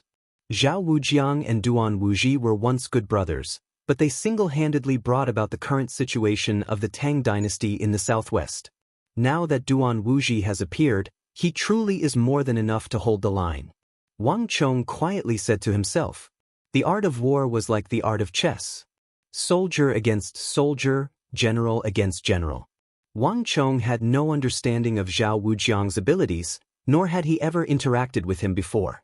But none of this was important, because starting from now, the true manipulator of the war was no longer Zhao Wujiang, but himself. The affairs of the world are like chess, and the art of war is like chess. Whether it's soldiers or generals, they are all chess pieces on the board. Dalun Rosen Jellyfing. Come, let me see just how capable you are. Wang Chong looked down the mountain and waved his hand. Buzz. The mountain quaked. This time, more than a third of the Tang army, nearly 30,000 soldiers, began to advance, preparing for the second round of battle. Bang, bang, bang, bang. Looking down from the sky, one after another dazzling war halos were like ripples on the surface of a lake during a rainstorm. They continuously spread out from one point on the battlefield in all directions. The halo of charge, the halo of defense, the halo of black iron, the halo of tenacity, the halo of reckless bull, the halo of offense, the halo of strength, tens of thousands of war halos joined together to cover the entire mountain. BZZ. The entire mountain seemed to have become an impenetrable fortress, exuding an intimidating aura. Kill, kill, kill, kill. The metal shield slammed into the ground, causing the earth to rumble and all the Annam Protectorate army soldiers to roar in unison. The first battle had just ended, but the second battle was already upon them, and it was happening much faster than they had imagined. Nay. Boo. With the fierce neighing of warhorses, the vast sea of White Stone Legion and the Annam Protectorate on the mountain once more collided like two tides. Rumble.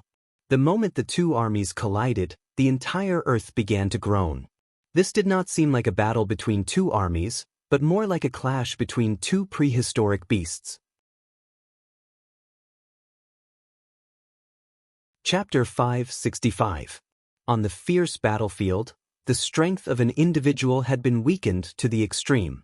What was more important was the strength and cooperation of the army as a whole. In this battle, if the Annam Protectorate was a sturdy dam, then the Whitestone Legion was the most ferocious wave, one wave after another. Although the Annan Protectorate army had the advantage in numbers and their training methods were extremely similar, in this battle, the individual quality and overall strength of the Annan Protectorate army, as well as the teamwork between soldiers, had completely surpassed the Whitestone Corps, displaying an absolute advantage.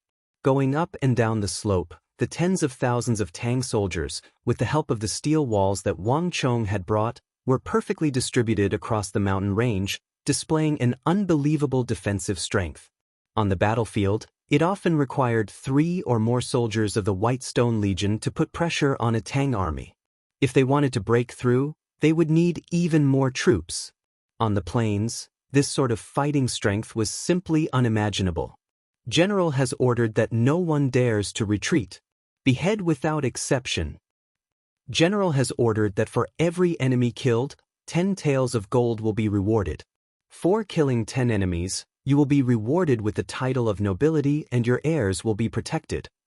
On the fierce battlefield, a Whitestone Legion officer with a scar on his face shouted himself hoarse. Aiming at a soldier in the crowd who was thinking of retreating, he lashed out with his whip, shattering that soldier's armor and sending him flying with a scream. Dusker Luoqi was a famous supervisor of the Whitestone Legion. In battle, if he saw someone retreating, he would never hold back. This time, the commander-in-chief of the Whitestone Legion, Duan Wuji, was personally taking the field. All the officers followed him, including Dusker Luoqi. The officers suddenly became like an impenetrable fortress. Everyone was under pressure, and it was hard to tell how many officers were crazily supervising the battle like Dusker Luoqi. First and second teams, combined forces. Shields open the way, spearmen in the rear. Whoever can break through the Tang formation first will be heavily rewarded. Third and fourth teams, substitute.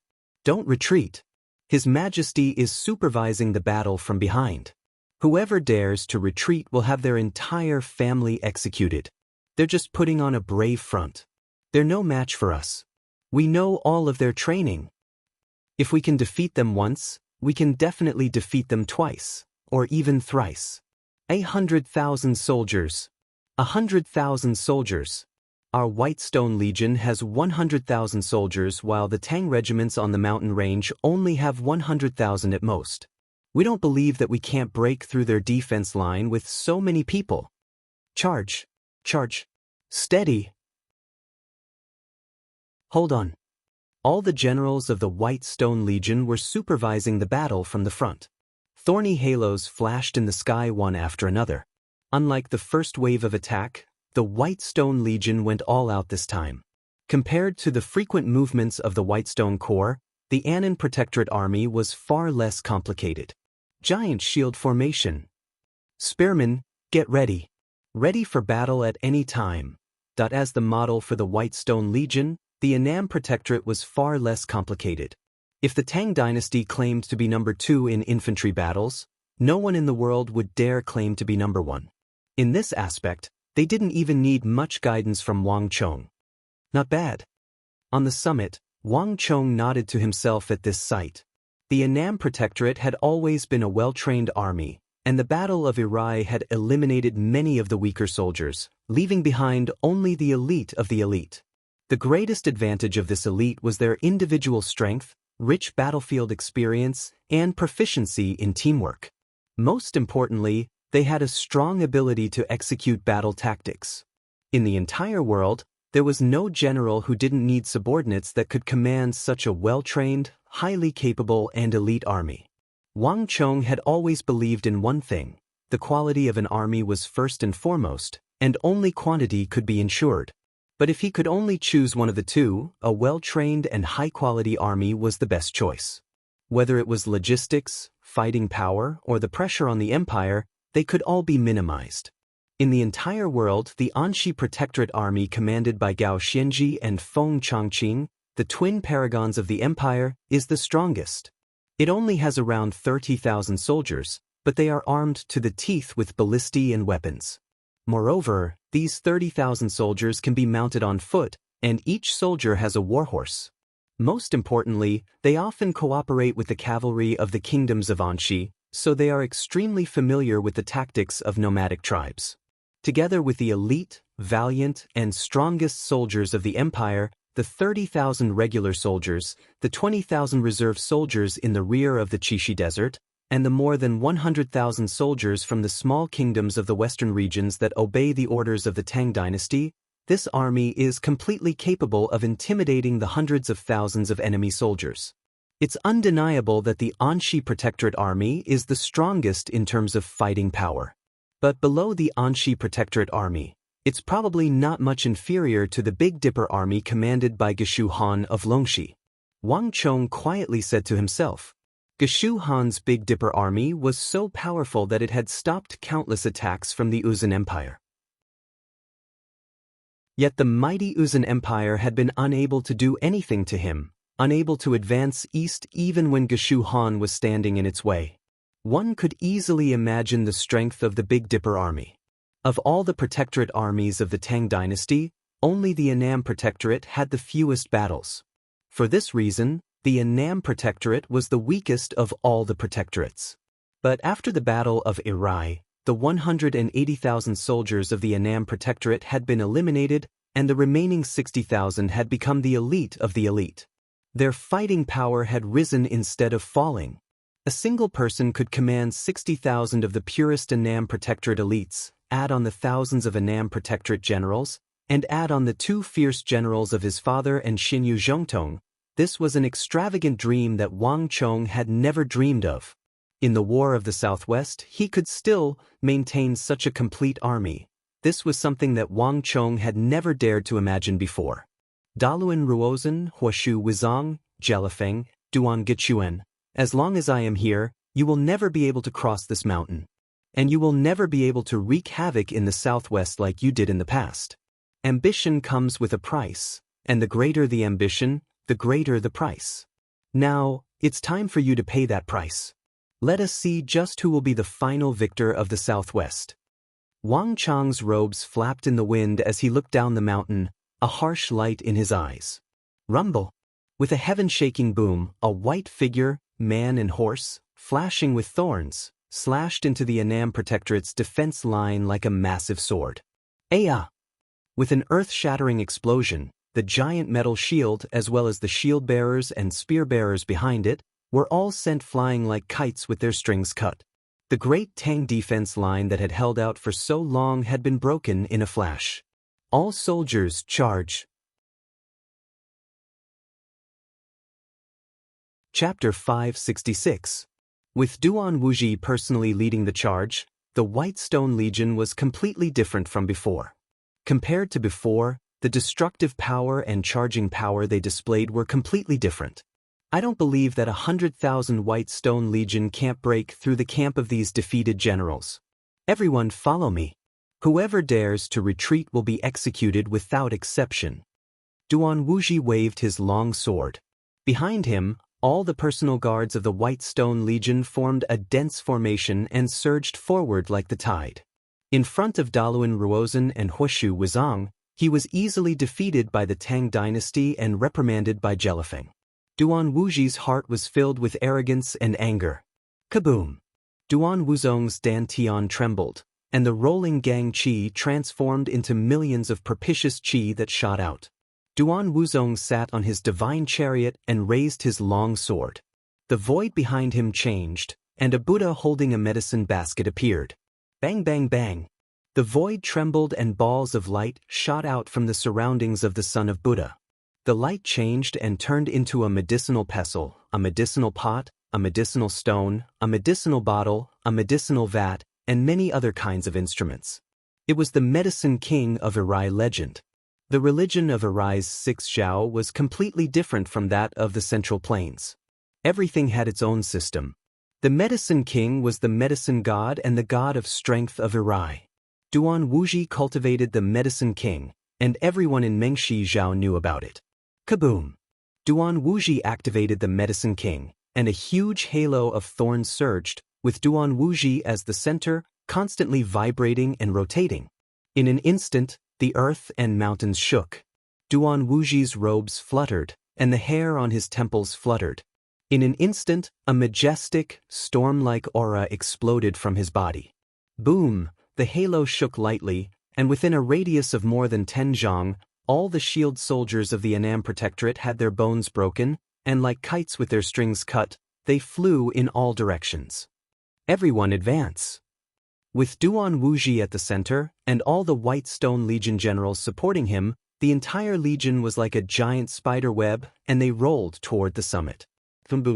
Dust billowed and screams rang out. Not a single person in the mighty Annan Protectorate army had been able to stop Duan Wuzong. Kill! With Duan Wuzong leading the way, the morale of the White Stone soldiers soared, all of them shouting as they followed Duan Wuzong up the mountain. Although Wang Chong had brought a large number of war machines from the capital and had constructed steel walls along the sides of the mountain, these steel walls were only meant for cavalry. They were of little use against infantry, and at the very least, they were of little use against the Whitestone Corps. Rumble!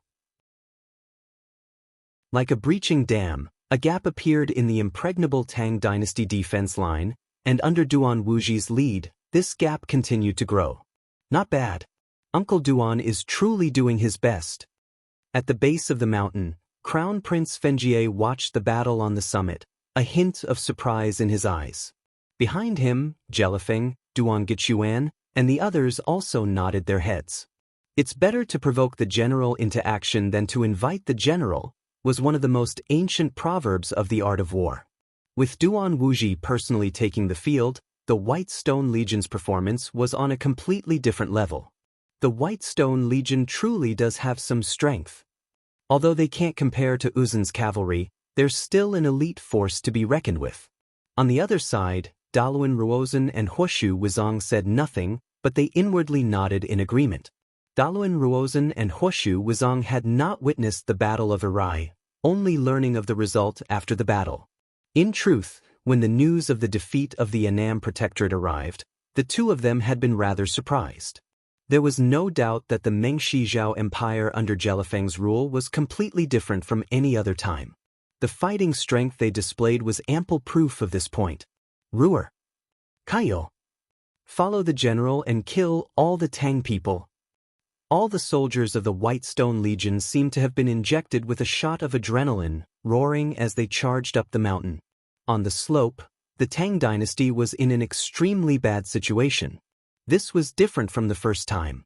The first time, the Tang dynasty had held out for a very long time before collapsing, but this time, the speed at which the defense line crumbled was much faster than anyone had imagined. Leading the way is a good thing, but the heart is easy to break. A mighty commander of an army should learn to charge into enemy lines before the outcome of the battle is clear and risk danger. This isn't a wise decision. On both sides, on the entire mountain, the only person who remained calm and unmoved was Wang Chong.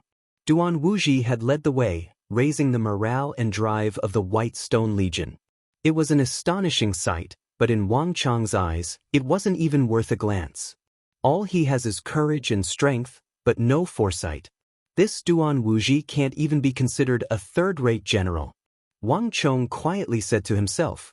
For a general to personally lead the charge was definitely a strategic necessity, not just because the sovereign above had ordered it or to tear apart a section of the Tang army's battle line. In Wang Chong's view, Duan Wuji's grasp of the art of war was probably not even that of an ordinary general. If the commander-in-chief of an army never moved and always led the charge in every battle, then what difference was there between a general and a soldier? Boom! Duan Wuji's massive charge did not last for very long. Boom! Just when Duan Wuji's momentum was at its fiercest, there was a massive boom as Duan Wuji's unstoppable charge came to a screeching halt, like a flood meeting a dam, or a gale meeting a steep cliff. In the middle of the vast army, between two lofty steel walls, a stalwart figure stood like a pillar that held up the heavens, blocking Duan Wuji's attack and also blocking the path of the White Stone Legion. A single general, a single black horse, had been able to block Duan Wuji's unstoppable momentum. Duan Wu! Every word was squeezed out through clenched teeth. The sound of gnashing teeth could be heard, and every word was squeezed out from the gaps between his teeth. His red cloak flapping in the wind, the dark-faced general held his saber in front of him. His icy eyes glared viciously at Duan Wuzong, who was charging down the mountain, as if he wanted to eat him alive. Zhao Wujiang. Duan Wuji's expression froze when he saw the general who had appeared out of nowhere. But very quickly, a monstrous murderous aura erupted from his body. When two armies fight, they each serve their own masters. Zhao Wujiang, don't blame me. Those who stand in my way will die. Rumble. The massive ring of light shuddered and exploded with a heaven-shaking rumble. Duan Wuzong's body exploded with a brilliant light, and he swung his long sword. In the air behind him, the medicine monarch's eyes narrowed, and countless medicine jars, pestles, and jars each as heavy as a mountain bombarded Zhao Wujiang like a storm. Boom! One of the medicine jars brushed past a steel wall that weighed several thousand kilograms, directly tearing it apart and sending it flying. Buzz! There was a flash of light, and all of the attacking medicinal stones, jars, and jars seemed to hit an invisible wall. They stopped when they were still 3 or 4 meters away from Zhao Wujiang, hovering in the air. The destructive medicinal stones, jars, and jars formed from stellar energy were completely unable to get within several meters of Zhao Wujiang. Traitor! If I had known that you would rebel today, I would have killed you back then. Zhao Wujiang's eyes were bloodshot, and they spat out towering flames of fury. Boom! A bloody flame flashed, and all of the medicinal stones, jars, and pestles formed from stellar energy were incinerated like wildfire, vanishing into nothingness. The bloody flame rebounded and fiercely collided with Duan Wuji's stellar energy. Rumble! A scorching essence chi shot into the sky, accompanied by the rumbling of metal. The stellar energy on Zhao Wujiang and Duan Wuji's bodies violently collided. In the blink of an eye, the moment the stellar energy collided, the two leaped forward. Clang! Saber and sword clashed, the horrifying stellar energy flames accompanied by the clashing of the halo of thorns instantly causing a violent explosion. Around the two, both the soldiers of the Tang dynasty and the White Stone Legion had no time to react or dodge. Screams rang out as they were sent flying. Kill! Kill! Behind Zhao Wujiang, the other generals of the Annam Protectorate unsheathed their swords and roared, leading the vast Annam Protectorate soldiers down the mountain. At almost the same time, the generals of the White Stone Legion arrived. In the entire War of the Southwest, the two armies with the most similar styles and the deepest grudges were locked in a fierce battle. It's enough. At the summit of the mountain, Wang Chong slowly withdrew his gaze and looked in another direction. A battle between two generals would not decide the outcome of a war. The moment Zhao Wujiang appeared and intercepted Duan Wuji, the entire war had taken a different direction, the next phase. Now it's my turn. Jelifeng, Duan Gichuan, this time, your White Stone Legion won't just lose 8,000-some soldiers. Wang Chong coldly smiled as he gazed at those two unmoving figures at the base of the mountain. Etiquette would never be able to enlighten an opponent. Only war could leave an indelible mark.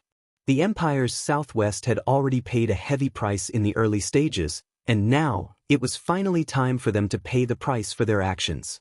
Although Wang Chong's current cultivation level was still not worth mentioning, the art of war had always been a contest of wits. Jelifeng, Duan Gichuan, Fengjie, and even Daluan Ruozhen and Huoshu Wizong, no matter what glorious past these foreign warlords had, no matter what ambitions they had for the Tang dynasty, Wang Chong would let them know what the might of a war saint was. Only the most painful of lessons could make these foreign titans learn to respect the Tang dynasty. Pass on my order.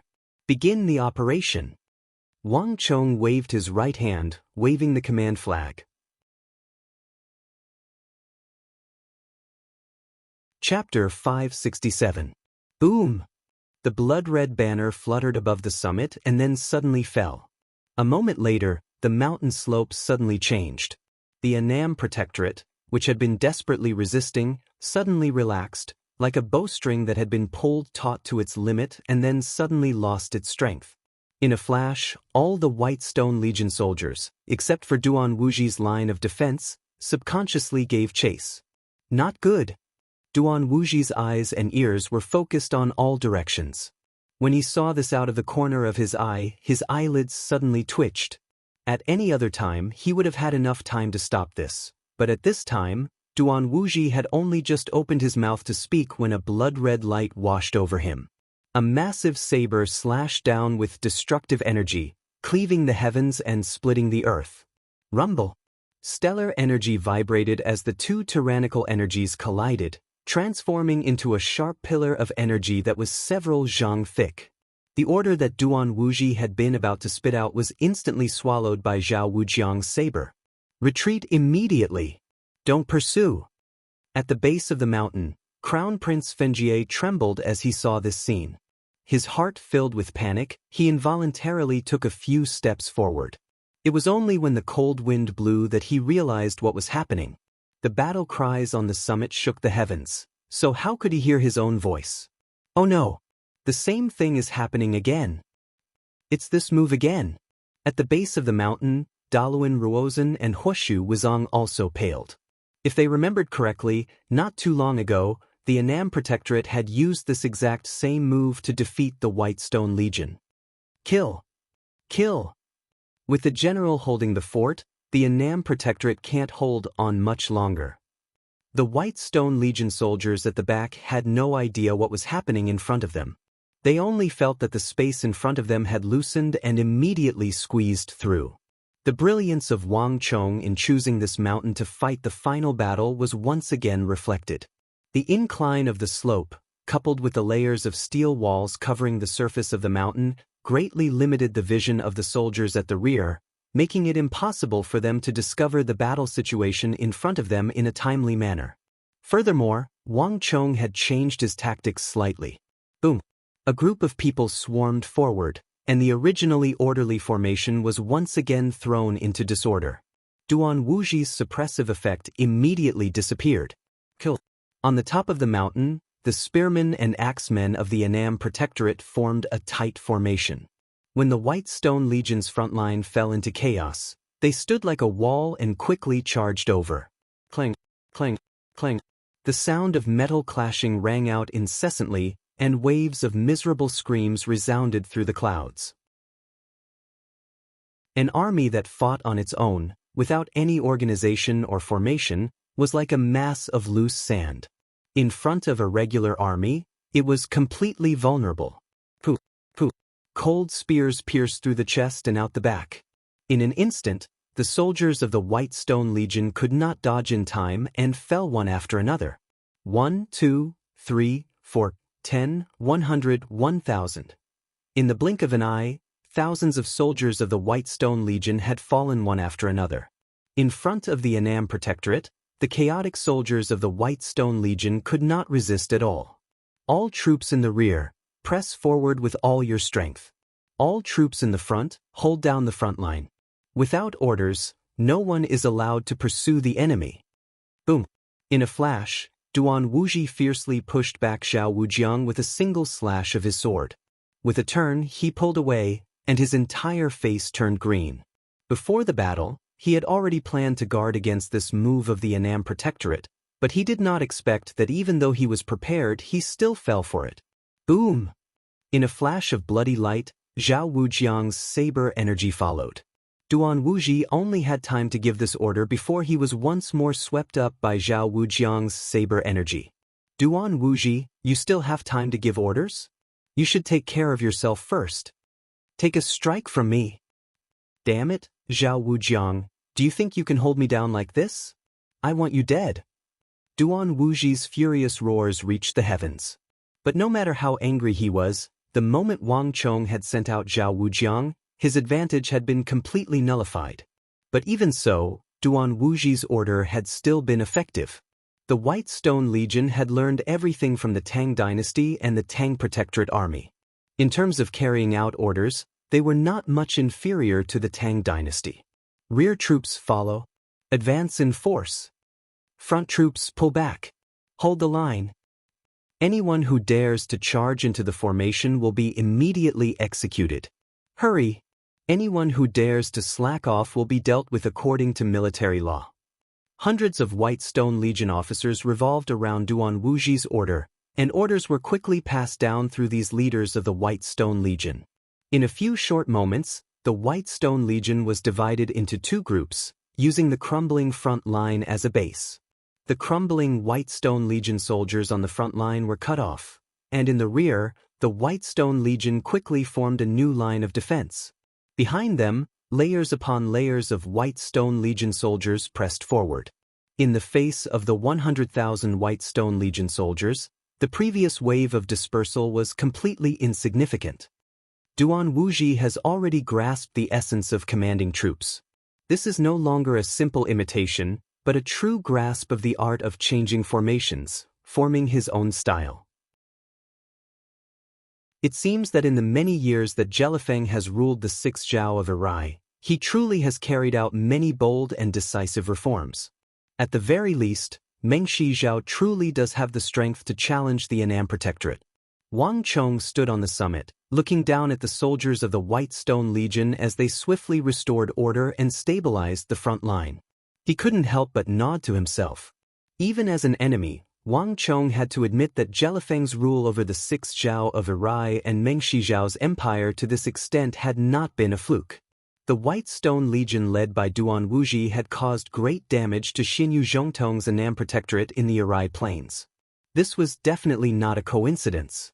Now, the Mengshi Zhao Empire indeed had the capital to expand its military.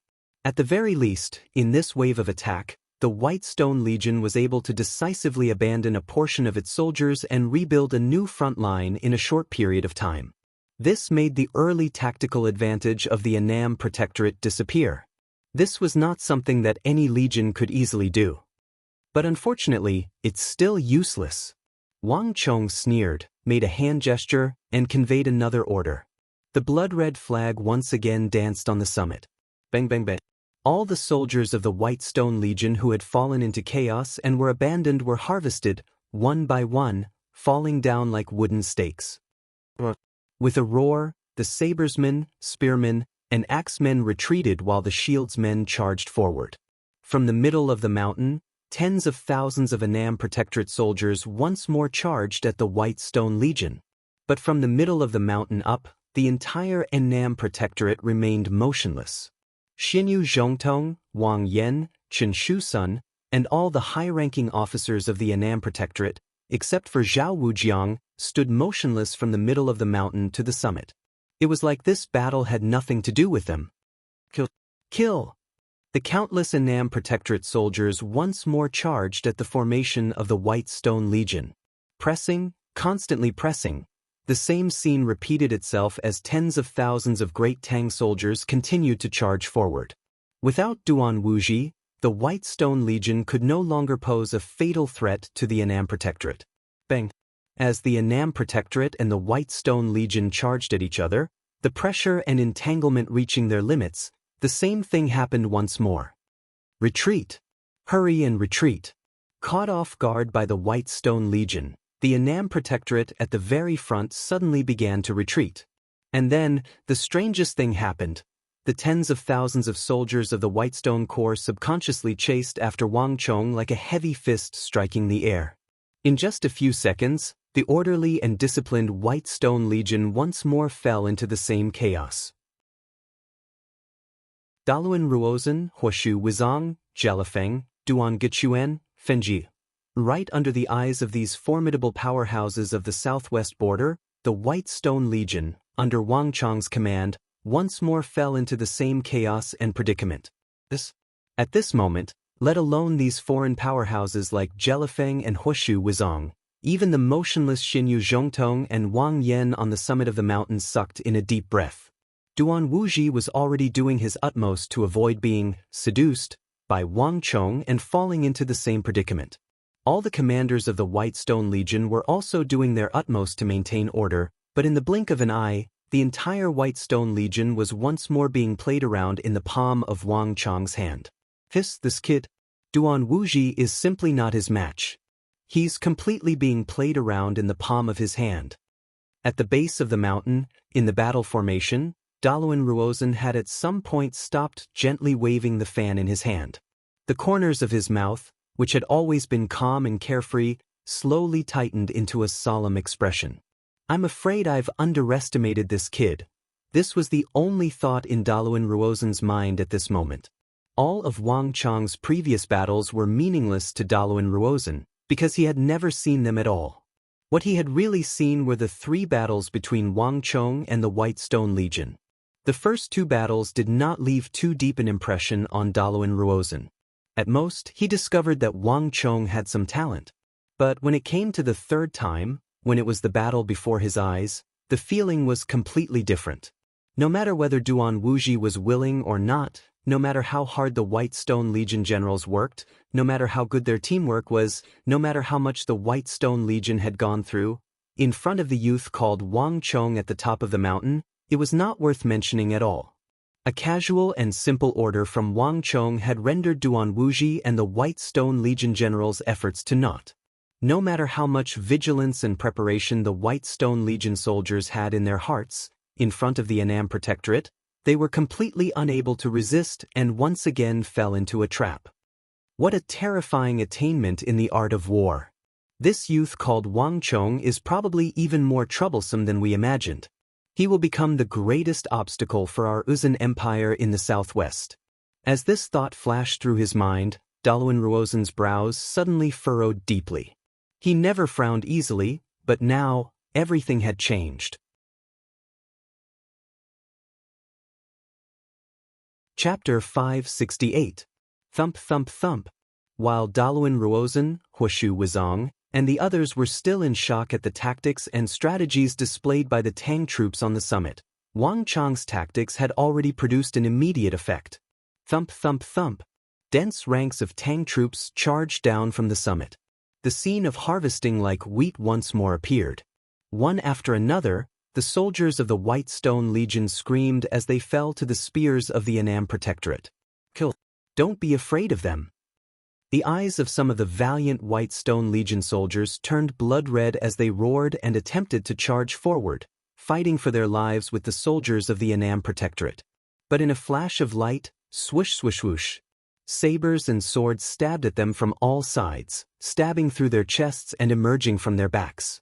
In the blink of an eye, these fearless White Stone Corps soldiers dropped to the ground, their eyes wide open. This shouldn't be happening. When these warriors of the White Stone Legion fell at the last moment, their hearts were filled with a deep sense of unwillingness. On the shores of Arai, they had killed more than one elite of the Tang dynasty's Annam Protectorate. On the bodies of these fallen Annam Protectorate elites, they had built up a powerful self-confidence. The White Stone Legion was not the slightest bit weaker than the Annam Protectorate. It far surpassed them. But no one could understand why things had turned out this way in the blink of an eye. This battle had been fought in a complete mess. Although they had seen everything clearly, they had no idea what had happened when they were retreating. We clearly had the advantage, so why did things suddenly turn out like this? As these thoughts flashed through their minds, the minds of these warriors of the White Stone Legion went black, and then they knew nothing else. Thump thump thump. Countless corpses covered the surface of the mountain like a sea. This time, the number of White Stone Legion soldiers who died was much higher than the last time, and the speed of the deaths was incomparably fast. When the number of people involved in a war reached the level of more than 10,000, the number of people dying in a breath's time was always beyond imagination. Warning: the number of Annan Protectorate Army soldiers killed in battle is 1021. The obliteration line has been lowered further. On the mountaintop, a series of familiar voices poured down from his mind like a waterfall. When he heard these voices, Brain Wang stood on the mountaintop, his long hair and robes fluttering in the wind. A smile appeared on his face. The White Stone Legion only has 80,000 soldiers left. The army of the Mengshizhao Empire was very similar to the army of the Tang dynasty. It was primarily infantry, and of all the legions, the shield-like soldiers of the White Stone Legion would always stand on the very front lines of the battlefield. Without the protection of the White Stone Legion, the threat that the Mengshizhao Empire posed to the Tang dynasty would be greatly reduced. The Tang dynasty was famed throughout the world for the quality of its equipment, and all its soldiers were armed to the teeth.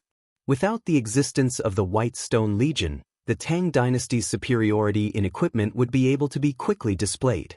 1021 soldiers have died, a casualty ratio of nearly 20 to 1. Not bad. If this ratio can be maintained, the 100,000 soldiers of the Tang dynasty will be able to wipe out the 500,000 soldiers of the Mengshi, Yusang army. Wang Chong inwardly sneered. When it came to those ambitious wolves who coveted the Central Plains, coveted the Tang dynasty, only by teaching them a harsh lesson would they understand what people and what things could not be offended or coveted. Retreat! Retreat! Retreat! On the mountaintop, everyone was in a panic. At the start, the 8,000-some casualties hadn't meant much, but now that the death toll had reached 20,000 and was still rising, everything changed. 20,000 out of 100,000 soldiers was equivalent to 1 out of every 5 being killed. The number of corpses scattered across the mountain was not something that could be ignored. Hurry and retreat. Damn it. Just what did these scoundrels do? 1 wave, 2 waves, 3 waves. After being defeated 3 times by the Tang army using the same method, all the commanders of the White Stone Legion were terrified. They had completely understood their strategy, understood their intentions, but they had been utterly unable to stop themselves from being defeated by the same simple strategy. Bastard! Duan Wuji was both shocked and infuriated. The Medicine King, behind him, and the halo of giant strength, of the thorns at his feet were pushed to their limits. Boom boom boom. Wave after wave of stellar energy rumbled toward Zhao Wujiang. That sharp sword that could cut a hair was also swung to its limits by Duan Wuji, a storm of attacks raining down on Zhao Wujiang. It's useless.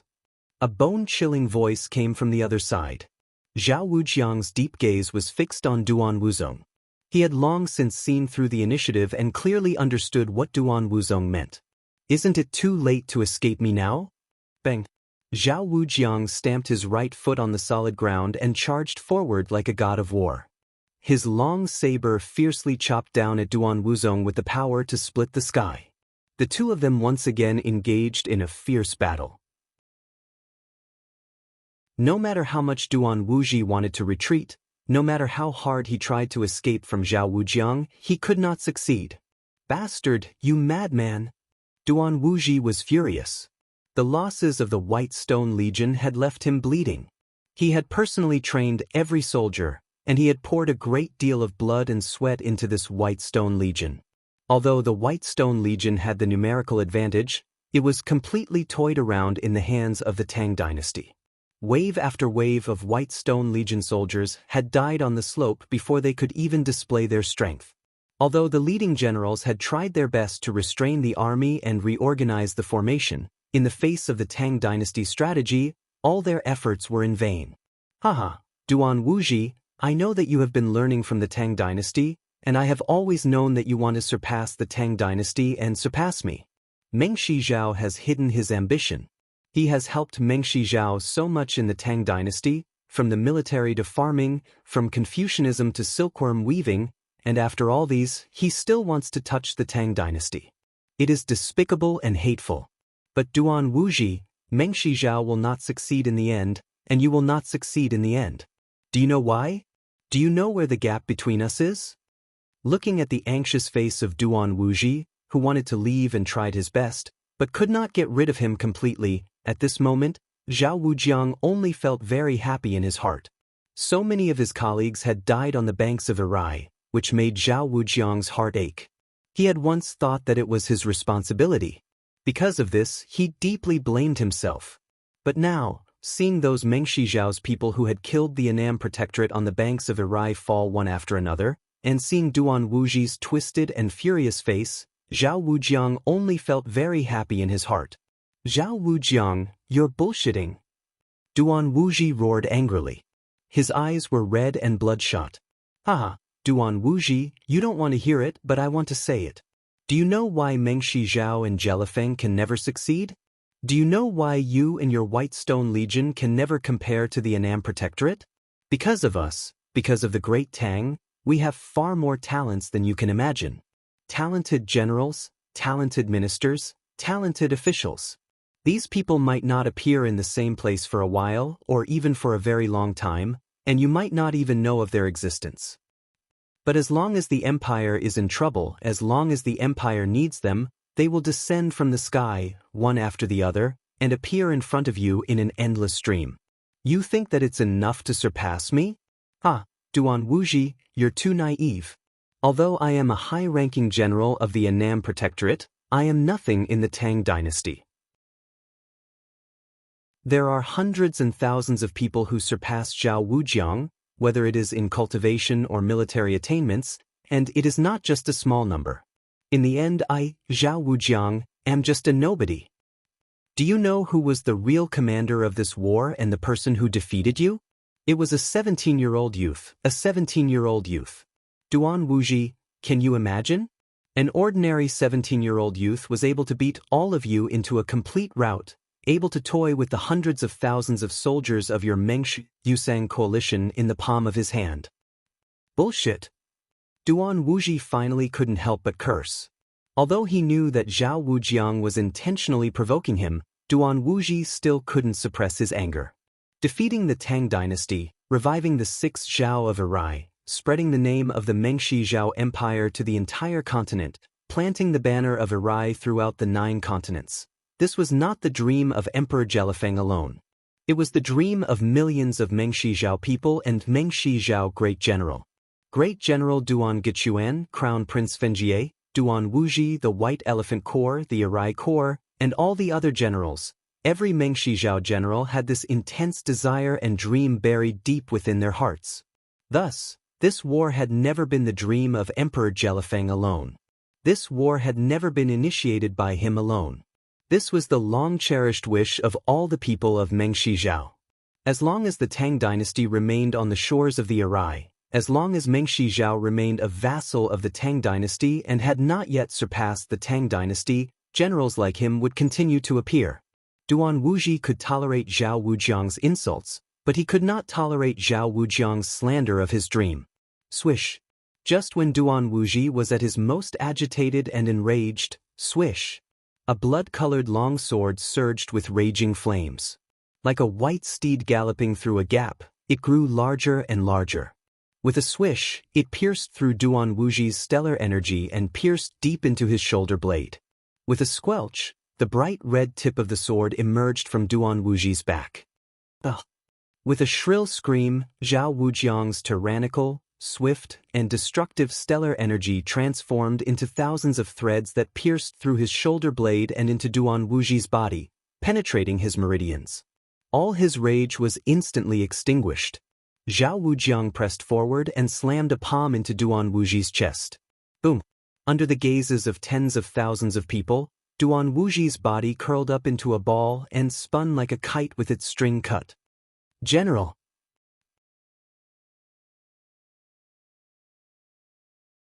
Chapter 569. Time seemed to have slowed down countless times at this moment. Countless pairs of eyes followed Duan Wuji's figure as he moved in the void. Even Wang Chong, who was standing at the top of the mountain, couldn't help but feel his eyelids twitch.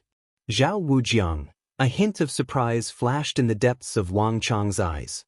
Duan Wuji was definitely not a weakling. A person who could lead the White Stone Legion to rise suddenly and become one of the strongest legions in Mengshi Zhao, defeating the Annam Protectorate by the Chaotic Sea, and making a name for himself with the Annam Protectorate was definitely not a weakling. In fact, in the history that Wang Chong knew, Duan Wuji was a fierce general of Mengshi Zhao, and his reputation was like the sun in the sky. In fact, he actually surpassed Zhao Wujiang. Wang Chong originally thought that Zhao Wujiang could resist Duan Wuji and render him unable to play a role, which was already quite good. He hadn't expected that Zhao Wujiang would be able to completely block Duan Wuzong and even injure him with a single blow, sending him flying. In terms of strength, he completely overwhelmed Duan Wuji. Boom! Duan Wuji's figure fell from the sky and landed heavily on the ground like a cannonball. Where Duan Wuji's back landed, the ground instantly collapsed like a spider web.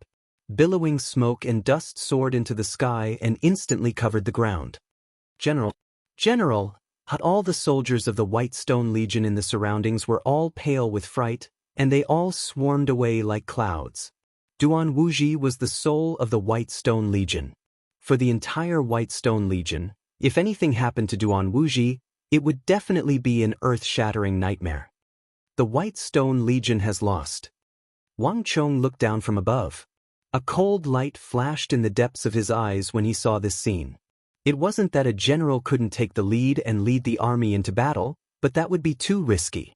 If one wanted to set an example for others and take the lead, one must first be unbelievably strong. If they weren't strong enough, like Duan Wuji, and something happened to them, then the morale of the army would instantly collapse. A general who took the lead could easily raise the morale of the army, but he could also cause the morale of the army to plummet due to his own mistakes.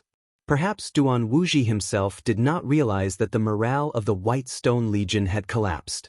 This is what it means to succeed and fail because of Xiao He. Wang Chong held his hands behind his back as he looked at the place where the smoke and dust were rising from the foot of the mountain. Morale was never something illusory. When an ordinary soldier wanted to go all out and fight with you, it was completely different from when he was timid and only wanted to escape. If it was expressed in terms of morale, then the former was 100%, while the latter had fallen to 0. On the battlefield, morale was always one of the core factors that determined the victory or defeat of an army. Protect the general. You guys lead the general to retreat first. I'll hold them off. Brothers, the general treats us like brothers. No matter what, we can't let anything happen to the general. Soldiers are trained for 1,000 days to be used in a single moment. The general has treated us well. Now is the time to repay the general. Rumble. Without waiting for Zhao Wujiang to continue his pursuit, countless soldiers of the White Stone Legion rushed toward Zhao Wujiang without any regard for their lives. No matter how rotten and corrupt an army was, it would never lack loyal and devoted subordinates. As the commander of the White Stone Legion, Duan Wuji had countless elite soldiers under his command, and there was no lack of such subordinates. Bang bang bang. The huge halo of thorns outside Zhao Wujiang's body rumbled, and the surging stellar energy shattered mountains, sending the White Stone Legion soldiers flying. Before these White Stone Legion soldiers could even land on the ground, they were already corpses. But even so, there were still fearless experts rushing over, frantically blocking Zhao Wujiang's path. Kill Duan Wuji. Don't run, Duan Wuji. Kill these rebels and open the way for General Zhao. Brothers, go. The time for revenge has come. Don't run, Duan Wuji. Duan Wuji had many loyal personal guards, and on Zhao Wujiang's side, there were also many capable and brave subordinates. On the hillside, when the elites of the White Stone Legion rushed over, Zhao Wujiang's subordinates also rushed forward to meet them. Both sides were fearless, and the grudge between Zhao Wujiang and Duan Wuji, as well as the hatred between the Annam Protectorate and the White Stone Legion, was enough to make the two groups fight to the death. Wave after wave of energy swept in all directions. The two groups of elites were like a meat grinder, fighting each other. On the other side, a group of core members of the White Stone Legion was shocked to see this scene. They carried Duan Wuji and frantically fled down the hill. Bang bang. Zhao Wujiang's stellar energy vibrated, sending more than 10 waves of White Stone Legion elites flying like the autumn wind sweeping away the fallen leaves. But in the end he could not help but sigh. What a pity, that bastard Duan Wuji is not fated to die in the end. Even though the Annam Protectorate also had many experts, Zhao Wujiang was still one step behind. The White Stone Legion's frenzied interception finally allowed Duan Wuji to escape. Retreat! Retreat quickly! With Duan Wuji's defeat, the Annam Protectorate's momentum rose, and the White Stone Legion collapsed like a landslide. This was even more severe. Unlike the previous time, the White Stone Legion was truly defeated this time. Humph, want to leave? Do you think it's that easy? At the peak of the mountain, the wind was howling. Wang Chong stood at the top of the mountain, overseeing the entire situation. His eyes were on all sides and his ears were on all sides. How could he let them retreat so easily? With a wave of his hand, the entire battlefield changed. Countless Annam Protectorate soldiers covered the sky and the earth, and once again, the two sides were entangled. When the enemy advances, I retreat. When the enemy retreats, I advance. When the enemy attacks, I defend. When the enemy defends, I attack. Wang Chong was only using some simple military tactics, but it was enough to make the complacent and ambitious White Stone Legion play around in the palm of his hand. Kill! Countless Annam Protectorate soldiers covered the sky and the earth, howling as they charged down from the mountain. The long-term training of the Annam Protectorate revealed itself at this moment. Even in the midst of sprinting and charging, the Annam Protectorate soldiers still maintained a tight formation and tacit cooperation. 10,000, 20,000, 30,000. Layer by layer, the White Stone Legion soldiers kept slowing down as they were pinned down by the Annam Protectorate at the back. Like folding a paper fan, under the strategy of the Annam Protectorate, the number of White Stone Legion soldiers who were pinned down and unable to escape increased from 10,000 to 20,000, 20,000 to 30,000, and finally reached more than 40,000. As long as the White Stone Legion dared to not resist and blindly escape, then these people would all be killed, and they would die very quickly. Selling your back to the enemy, there was no faster way to die than this. However, if the White Stone Legion turned around to resist, they would once again fall into Wang Chong's rhythm of, when the enemy advances, I retreat. When the enemy retreats, I advance. When the enemy attacks, I defend. When the enemy defends, I attack. This was another kind of slow death. And in the end, the number of casualties would only increase. Congratulations to user for killing 30,000 soldiers of the Mengshi Zhao army. The Stone of Destiny's familiar voice once more resounded in his mind. As Wang Chong looked down the mountain, a fierce light flitted through his eyes. We'll die if we advance, and we'll die if we retreat. Now it's up to you to choose. As this thought flitted through Wang Chong's mind, he stood motionless on the summit, his face cold and aloof. It was like he was standing in a different dimension. The choice was now in the hands of the Mengshi Zhao, Yusang army. Jiao Sero, it's your turn. At the base of the mountain, Daluan Ruozhen suddenly spoke in Uzun. Jiao Sero hesitated for a moment and subconsciously turned his head to look at General Huoshu Wuzong. Although the highest leader of the Uzun Ngari royal lineage was Prime Minister Daluan Ruozhen, the real military commander was General Huoshu Wuzong. Moreover, although everyone knew that the Prime Minister was very intelligent, that was only in terms of strategy. In terms of actual military strategy and command, the Prime Minister was actually not that experienced. Didn't you hear what the Prime Minister said? Go. Huoshu Wuzong said lightly and waved his hand, his face expressionless. Yes, I'll go now. Jiao Sero made up his mind. He quickly bowed and turned to leave. Wait. Break through from the northeast corner. Huoshu Wuzong suddenly stopped Jiao Sero. Yes, my lord. Jiao Sero was greatly encouraged and his footsteps quickened. The Prime Minister is worried about Mengshi Zhao? Once Jiao Sero had left, Huoshu Wuzong suddenly turned to Daluan Ruozhen, still speaking in Uzun as if no one else was present. Only he knew that what Daluan Ruozhen had said just now was not an order, but a statement of his attitude. An attitude that indicated that the Uzun alliance should take action. Yes. Daluan Ruozhen nodded, a hint of worry in his eyes. That brat is probably even more formidable than we imagined.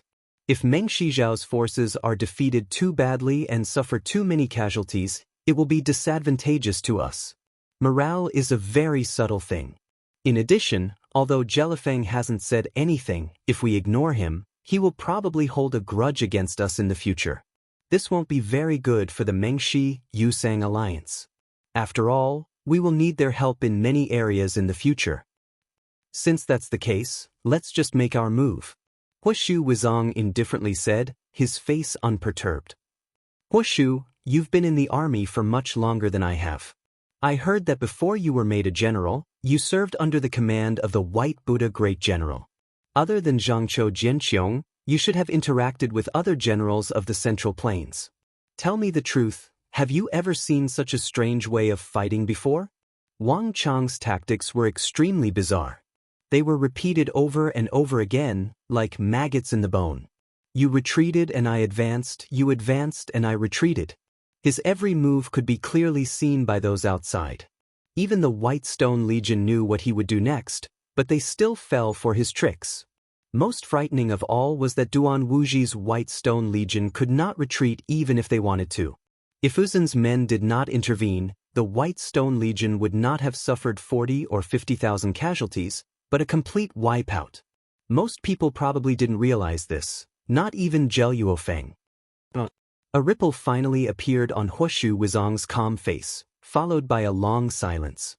After being locked in a stalemate with the tiger of the Tang dynasty, Zhangqiu Jianqiong, for decades, Huoshu Wuzong was already in existence in the southwest that could shake 3 empires. And Daluan Ruozen's intelligence was as deep as the sea, in existence that all sides, including Zhangqiu Jianqiong, feared. You're tuning in to the Passion Pages YouTube channel. We're so grateful for your support, and don't forget to subscribe to join us on this incredible journey through captivating stories. Your generosity through donations truly makes a world of difference, as it's the primary source of revenue that allows me to expand and enhance this channel for you. Thank you from the bottom of my heart for being a part of this adventure.